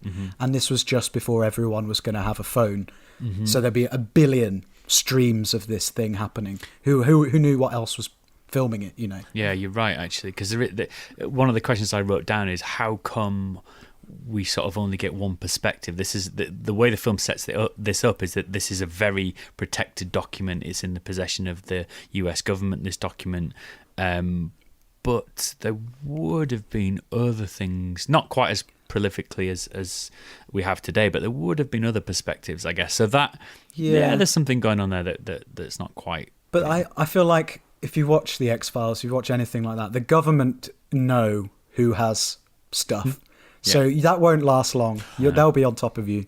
They're always better than in real life. I wonder why there isn't more found footage in other genres. I would totally watch a found footage rom-com. I think that would work really well, great. actually. That'd be there great. must be one, but I cannot think of one. I don't know how that would work. I'm not asking you to write us a rom-com found footage. Yeah, I don't think we have time in the episode for me to explain. But I'd love it. Let's have a letter afterwards. Do you know, there are some good sorts of action-y thriller type films that are using that virtual life kind of format. Like, I don't know if you've seen the film Searching, either of you. Yes. Yeah, it's a desktop. It's like exactly. It's like an Unfriended style format, but it's not really a horror film. It's a sort of action thriller. That's really good. That's great, actually. But no, it's true. I mean, I guess it's something about it works so well for horror, doesn't it? More than anything else. And I wonder if this has something to do, even subconsciously, with things like 9/11 and everything that was happening through the 2000s that was being captured on phones and being shown on news broadcasts and everything else, right? I think, Adam, even we spoke about, didn't we, when we talked about torture porn, that suddenly in this era, young people had access to horrific footage of real life stuff going on in the world, right? And so so movies were having to up their game a little bit in a way, weren't they, to sort of match that? Yeah, and I think I watched a documentary recently, as we came up to the 20 years since 9/11, and that was all made up of people's footage of that day in New York. And I think it just came at that exact moment in time, didn't it, where suddenly a lot of people were starting to have the ability to film things inexpensively. We weren't, as you said, Rob, we weren't quite at that time when everyone had a camera phone or anything like that, but certainly digital cameras that had film potential were becoming more and more common, weren't they? Mm-hmm. And I think that is a really interesting element of 9/11 is how recorded it was, how prolific those images were. How often we saw those images and that footage. And I think that's a huge part of the significance and why it's still so resonant in the minds of many people, because we know exactly what it looked like. We were able to witness that on camera, and I know that this film seems to be sort of referring to that, doesn't it? It seems to be very much. Very some of those, yeah, very directly. Some of those images in the streets are so similar to what I was watching in in that documentary a few weeks ago. That it's really on the surface there, isn't it? It is. It's astounding, isn't it? And I think there had been a couple of movies actually made about the attack by this point. Yeah. Was it World Trade Center? There was an Oliver Stone film. I think there was 93 United 93. That's an amazing found footage film, actually. It's there's some really heartbreaking and devastating films, but I think in terms of genre, this felt like one of the first that had really captured something, hadn't it, in a kind of very, very overt way, but a sort of a kind of metaphorical way, I suppose, with this monster attack. Let's talk about that attack sequence, because I think this is like absolutely the standout sequence of the film, isn't it? It's one of the best things ever, I think. It's one of the best things I've ever seen. But that initial attack on New York, from the Statue of Liberty's head to the smoke coming down, the panic, everything. Like, Rob, how do you think that scene kind of holds up? Oh, yeah. It, like Adam said, it is shot for shot 9/11. Like, the dust falling, the people wandering around like zombies, almost shell-shocked. Mm-hmm. Before it's even... You've had that initial shock of seeing the Statue of Liberty's head bounding down the street, which is Amazing. it's exciting and thrilling. Yeah. Oh my Such god, an incredible image. I read something on the internet that said that in the trailer, the head was smaller and it was accurate to the size of the statue, but they made it bigger in the film because some people sort of said, "Oh, that's not the correct size; it's too small." I don't know if that's true. That might be utter nonsense, but I read that. They thought it was too small in the trailer. They thought it was too small in the trailer because it was because it was accurate to the statue in the trailer. Oh, right. I mean, again, please don't take this as fact because it might be utter nonsense, but I read this. But that's interesting. And again, we're talking about signs and symbols. The idea of liberty being sort of destroyed in that way is so on the nose, isn't it? Really, I mean, it's reminiscent of Escape from New York, and there's I don't know which Planet of the Apes film it is where you have the Statue of Liberty in the sand. I can't remember which one it is. That's the original one, isn't it? I'm pretty sure that's the first one. That's is it? Yeah. Yeah, no, you're right. It's that idea of like America's freedom under attack, isn't it? And it's been something that we've talked about in alien invasion films. It's been right there on the surface since the 50s, since the birth of this genre, really. But so powerfully done in this sequence. Amazing. Yeah, that explosion, I'm always drawn. I think I remember the trailer shows that explosion where you just see the sort of, it's almost like fireworks coming up from like a ball of fire. Yes. And then obviously you discover the Statue of Liberty, the head. It's an incredible sequence. And it's just so full on. Once that explosion goes off, it doesn't let up. And HUD with his camera, he's just there. He's like holding it, watching what's happening for almost too long. Like he's so drawn in by it that as the dust is coming and the statue's head is coming, you sort of feel like, fuck, you better get out the way. Move. And I was right there with him. Yeah. And this is where I think found footage, or the mode of found footage in this film, comes into its own, because there's something about the sort of lack of quality of the filming of it that makes it seem more real. If it was really sort of glossy and kind of filmed in that Hollywood style, you'd just be like, yeah, I've seen this kind of quite a lot. And I think that's one of the things that makes this film sort of stand apart from those disaster style movies, is that there is a strain, there's a veracity to it, isn't there? You sort of believe it more because it is this kind of slightly lower quality filming. Yeah, a couple of weeks ago, we talked about Independence Day, and that has equally kind of mass devastation. You see the White House getting blown up. You see all these, but it doesn't. It's more a kind of impressive feat of special effects than it is anything else, right? You don't feel that power. There is something interesting, again, coming back to this idea of this being a post 9/11 film. There's a book by Slavoj Žižek, who I know Mary Wilde is a big reader of, called Welcome to the Desert of the Real. And it's basically a collection of essays about September the 11th and related dates. And he says, I've got this quote here, he says, the shots of the collapsing towers could not but be reminiscent of the most breathtaking scenes in big catastrophe productions. So the point being that there was this, uncanny realization in that sense when we saw this footage, and I think Zizek is sort of arguing that one of the reasons for that is because we'd seen it so often in, big budget movies. And I think that is an interesting thing about Cloverfield, in that I wonder whether, if it had been made in 1999 or even the year 2000, firstly, would it have just kind of gone under the surface and not been and not been picked up or paid any attention to? Because the monster's amazing, but in sort of cinematic terms, it's not that original and it's not that brilliant, is it? Like I'm not sort of beating down on it because I do enjoy it as a film. But yeah, I think the point at which it comes is really significant. It's interesting I think there's an interesting question about at what point after the events of 9/11 could a film have been made like this, that does, as you say, it's in Independence Day where you get these attacks and this devastation of New York. Even in Godzilla from 1998, you've got the city being laid to waste as well. But at what point could this film have been made without it seeming like a direct, reference to that event? I don't know the answers to that. Probably never, Yeah. unless it had been released after another film had done something like Precisely. it. And it'll be interesting, won't it, when we get films about pandemics after the COVID-19 pandemic, to see at what point a film can be made where it doesn't seem kind of like, I don't know.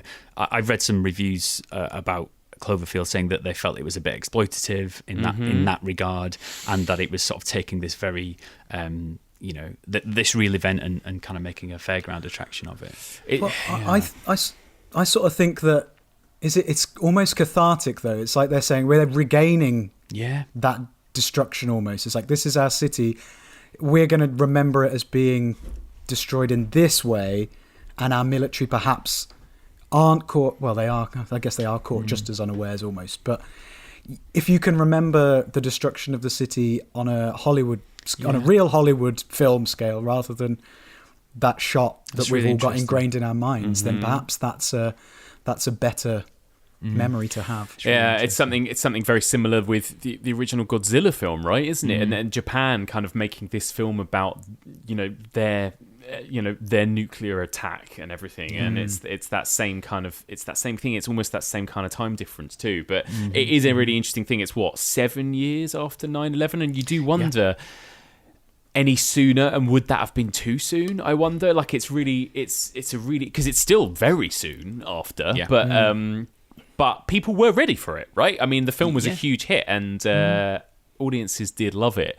But there is something so disturbing and visceral, particularly about that initial attack scene. And then, of course, it's fine because then it's just like monsters and creatures and body horror and lots of kind of fun stuff. But there is something really powerful about that initial attack.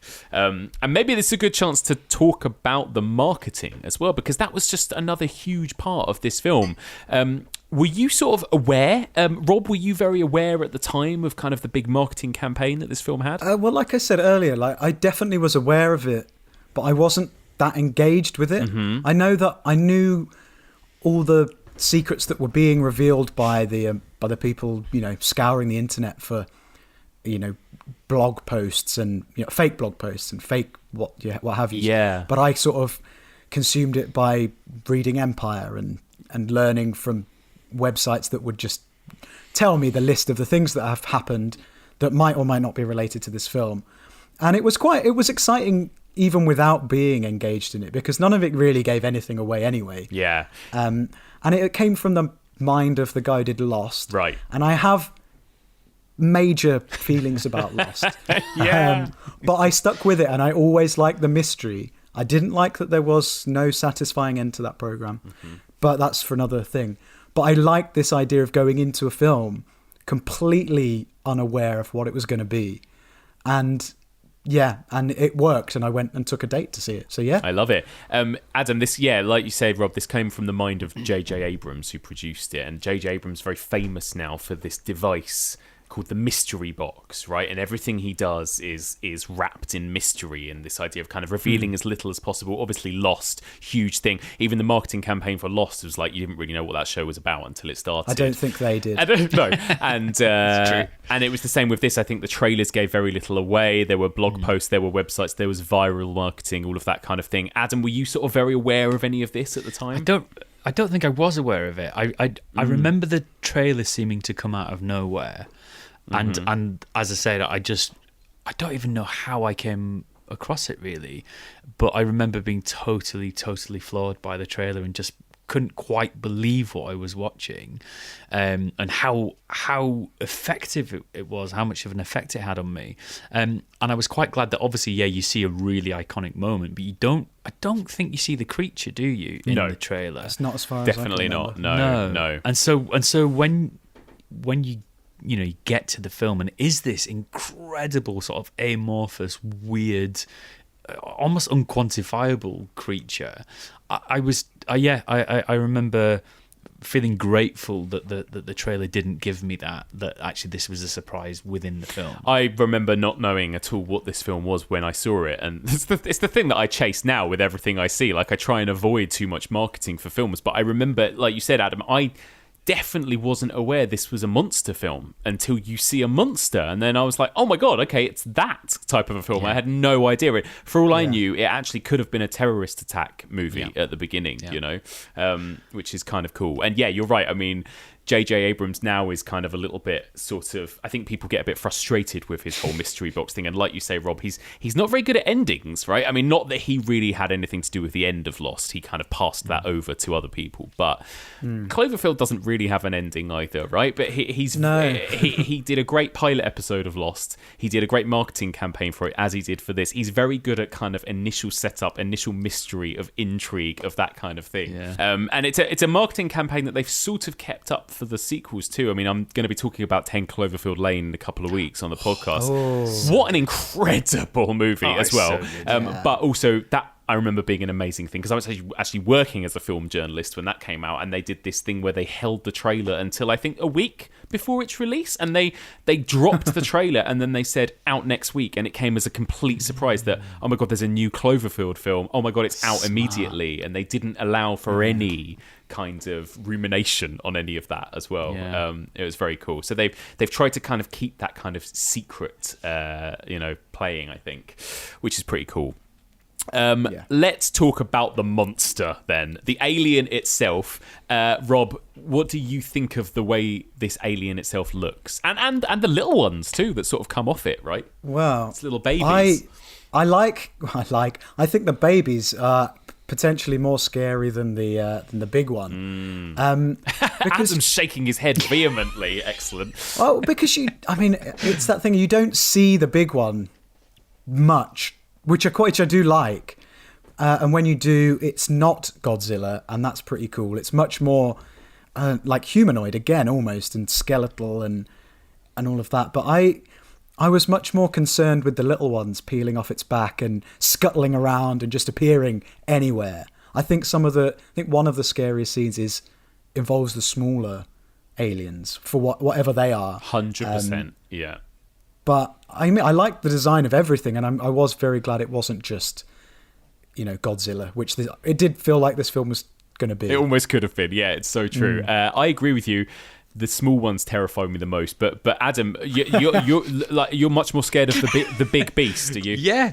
I just want to say, Rob, when you and I sat together at Fright Fest a few years ago, we agreed on more or less everything, and today we've disagreed on everything.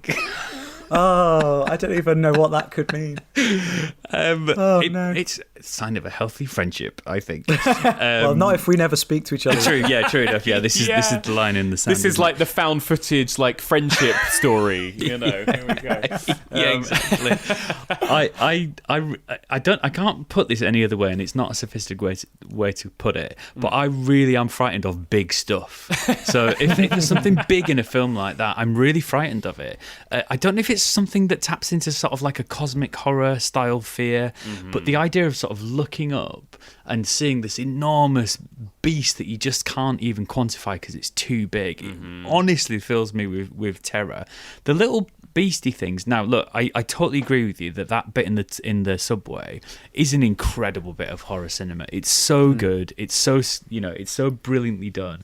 But I feel like I've kind of seen that quite a lot. Yeah. I get it. It's the face hugger in Alien, it's the face or whatever. Hugger, yeah. It's a spidery thing, and I'm not saying that removes any of the terror, because it doesn't. I think it's good, but there's something unknowable about that big beastie thing. It's kind of got that Cthulhu vibe, I guess. Yeah. Where you're just like, I don't know why you're here. I don't know what you want, and also the fact that you don't really see it very much, I think is significant, and that I still do not know what it looks like.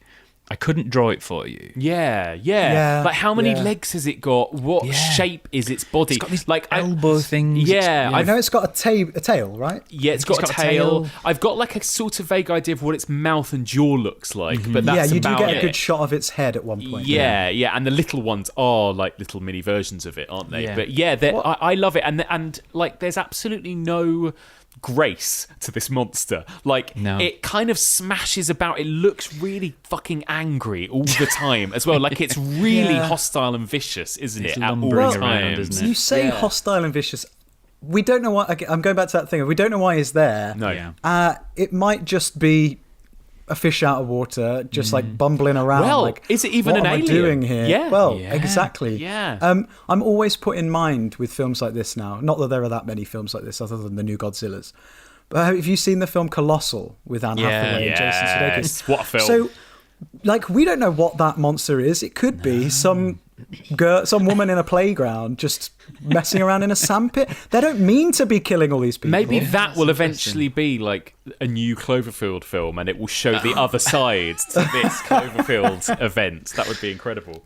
And we also don't know that those little beasties are anything to do with that big one. I mean, yes, they drop off it, but they might have a separate agenda. You never know. They might be like little parasites or something. Ooh. Well, they certainly seem to attack. They attack, whereas this big hulking thing not necessarily That attacking. felt like, you see, I sometimes see things in movies, as we all do, and you think, I wonder if that was a decision that was, I don't know, made by someone else who wasn't at the helm of this film. You know, we need a bit more peril. It just feels it doesn't fit really with me. For me, the logic of, it's this big kind of hulking thing, and we've got to escape it, and it does. But then there's these little monsters that come off that. I don't know.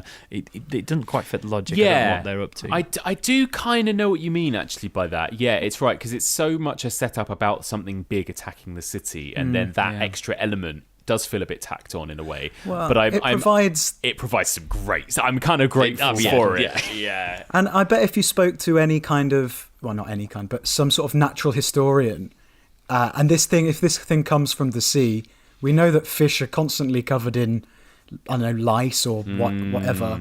Like, it seems logical that they're still attached, and they're just falling off. They probably don't know what's going on either, but I know. They just the way they just fall off as well. Again, like really ungracefully, just like, it's horrible, isn't it? Horrible. And we talked about it already, but that moment in the tunnel is unreal, isn't it? It's just so good. Horrible. Perfect cinema. Yeah, and then we introduce that kind of body horror aspect too, right? Because we have that character that gets bitten, and then what sort of happens to her afterwards is God.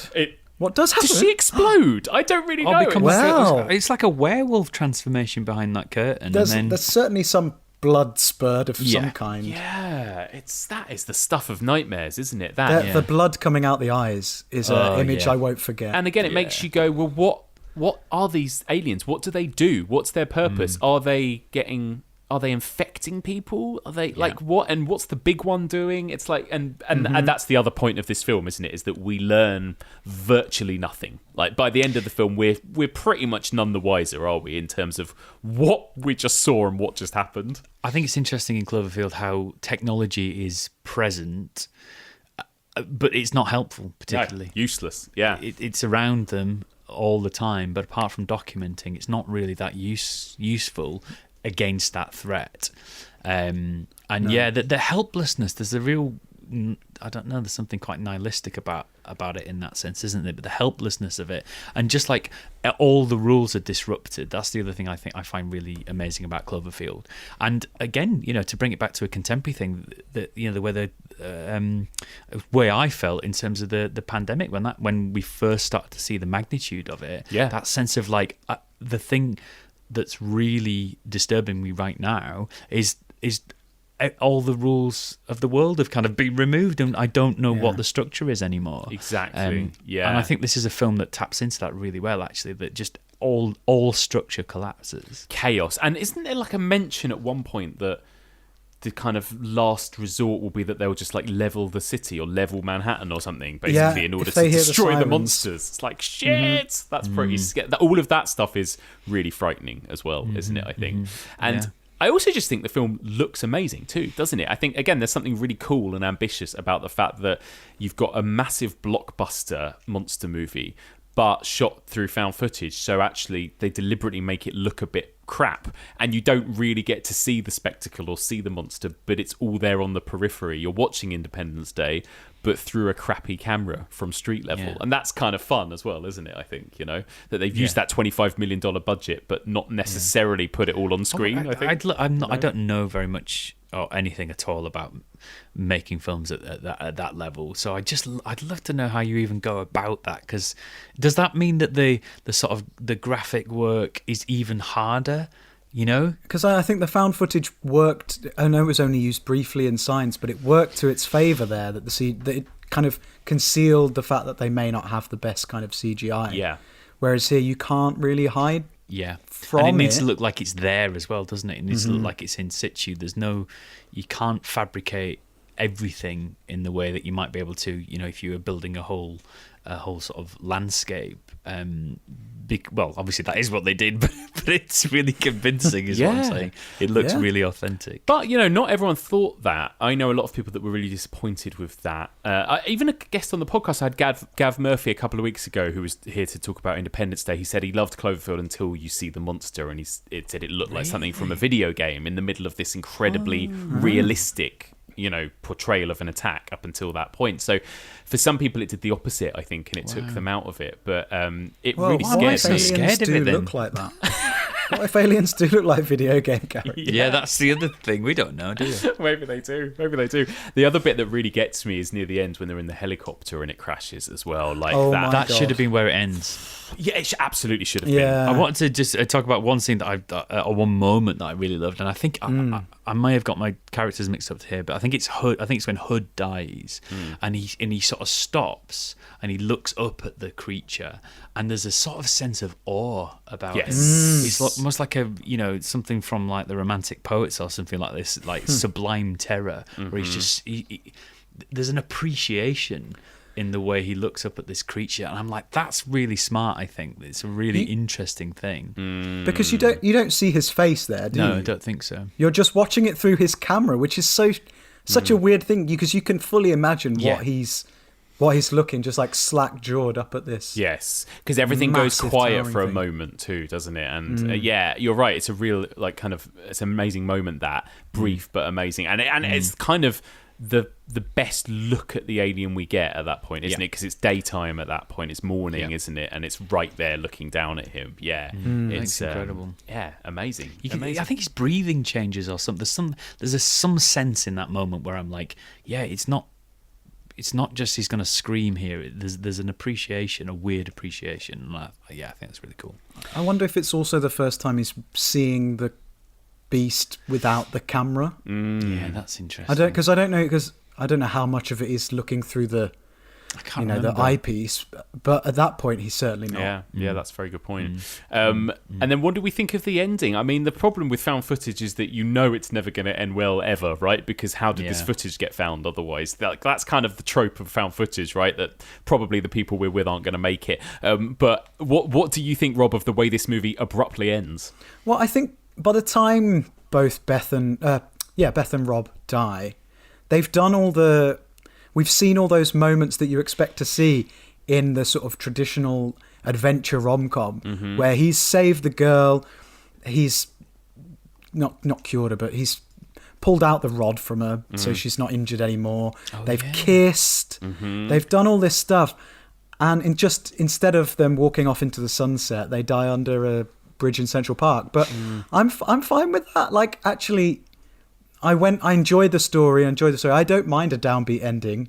It's not quite as nihilistic as the film that I think it came out pretty soon after. Or was it before? The Mist, anyway. Oh my god, yeah, it's not as bleak as that. No, but I think I think it works absolutely fine.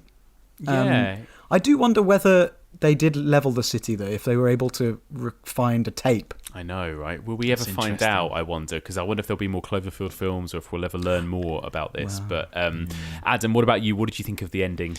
It should have ended with the helicopter crash. I really think it should, because to all intents and purposes, the same thing ends up happening. Yeah, and you get these like confessional moments, but that sort of splicing of them at Coney Island, I think, is quite nice.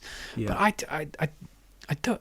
When I watched it this time, I was absolutely convinced that was where the end was, and that would have been that would have been a really good ending. It goes black for like a good few seconds, doesn't it? And then they wake up in Central Park, and it's like, I don't quite believe that they sort of walk out of that more or less unscathed. It's like, just end it there. You would have missed your HUD looking at the monster. That is true. We'd have had to squeeze that in somewhere else, wouldn't we? How robust is this camera as well? This camera makes it through a lot, because then the monster basically like eats the camera. You think, well, surely it's going to end there, but it still doesn't. old Nokia phones, though, Mike. They were built to last. Oh, they were in the day, great, weren't they? And those batteries did last, didn't they? Yeah. So it might be sort of that sort of same technology. There you go. There you go. Anything else anyone want to mention on Cloverfield before we wrap up? Other thing I like the wonky building that they have to climb up as well. I think that's a really, again, amazing visuals, amazing production design considering the way it's filmed. What effort they put into the world building of this film, you know? Yeah, that's like proper disaster movie stuff, like Towering Inferno. Yeah, Poseidon Adventure kind of thing. Yeah, so good. Lovely. Well, guys, what a bloody pleasure this has been. It's been so fun. Absolutely wonderful. I've got to finish by asking you the standard question. Adam, what's your favourite alien horror film? What's your favourite sci-fi horror film? I didn't prepare this answer, but I'm going to say The Thing. I love The Thing so much. Rewatched it recently, the Arrow Blu-ray. It's just brilliant, isn't it? It's perfect so film. Good. Mm-hmm. Yeah. So I'm going to say The Thing. Amazing. Rob? To be different, but The Thing is definitely up there. I'm going to go Event Horizon. Oh, yeah. It's one of the first films I saw that was like a proper horror. Mm-hmm. It scared me shitless, and I'll never forget watching it, and I keep wanting to rewatch it. Loved the episode on it, and it's incredible. It's an amazing film. It holds up really well. Well, guys, thank you so much. Adam, just remind us where people can find you and more of your work out there online. Yeah, I'm at Adam_ZED on Twitter. Is it alright to do a bit of a plug about my tour? So we're touring A Christmas Carol. My theatre company is touring A Christmas Carol this December up and down England. You can go to thebookofdarknessandlight.com/dates, and I'm always sort of talking about it on Twitter. The other thing is I'm doing a live streamed ghost story reading on the 20th of December. It's a Zoom thing. It's a story called A Bowl of Walnuts, and that's going to be a live stream thing, and there are only 90 places, and it's pay what you decide. And again, go to my Twitter and you'll sort of see me talking about it on there. But if people fancy any of those, one of the best things about one of my favourite things about touring these shows is afterwards having people come up to me, Mike, and say, I'm here because I listen to The Evolution of Horror. Hey! And it happens quite a lot, and it's so lovely. So, if people are up for that, then... they're absolutely worth going to. They really are. They really are. Incredible stuff. And Rob, always a pleasure. Remind us where we can find you and more of your stuff out there online. Thanks, Mike. Yeah, I'm on all the socials, RobWatts88, and my Icelandic cinema podcast, Kvikmyndapod. That's KVIKMYNDAPOD. I've got that nailed now. That has just finished its second series, and that can be found on all the podcast platforms. And it features a special episode featuring none other than you. Yes, Reykjavik Whale Watching Massacre. That's correct. Check it out. Incredible stuff. That's the name of the film. Yeah. Adam, think Texas Chainsaw Massacre, but on a boat, basically. I'm there. Guys, thank you so much for joining me. Thank you. And that's it for this week. Thank you so much for listening, and a huge thank you to my two brilliant guests, Adam Robinson and Rob Watts. So I would love to hear from you guys. What do you think of these two bangers? I would love to hear your thoughts. Please do get in touch. evolutionofhorror@gmail.com. Don't forget, you can also find us on Facebook, Twitter, Instagram, and Letterboxd. And if you want to discuss this week's episode with fellow listeners, then join the discussion group. That's the Evolution of Horror discussion group, and that can be found on Facebook. You can find this podcast on all the usual podcast places, and if you get a moment, I would be so grateful if you could drop us a little rating or review, preferably a nice positive one, on Apple Podcasts, as that really helps us get discovered by new listeners. Okay, onwards to next week, and we've got another insanely good double bill. Next week, things are getting Lovecraftian and cosmic once again, because next week I am going to be joined by, in the first half of the episode, Louise Blaine to discuss the incredible Frank Darabont film from 2007, The Mist. Then in the second half of the episode, I'll be joined by Layla Latif to discuss Alex Garland's mind-melting masterpiece from 2018, Annihilation. What a double bill. Join us next week for all of this and more on the Evolution of Horror.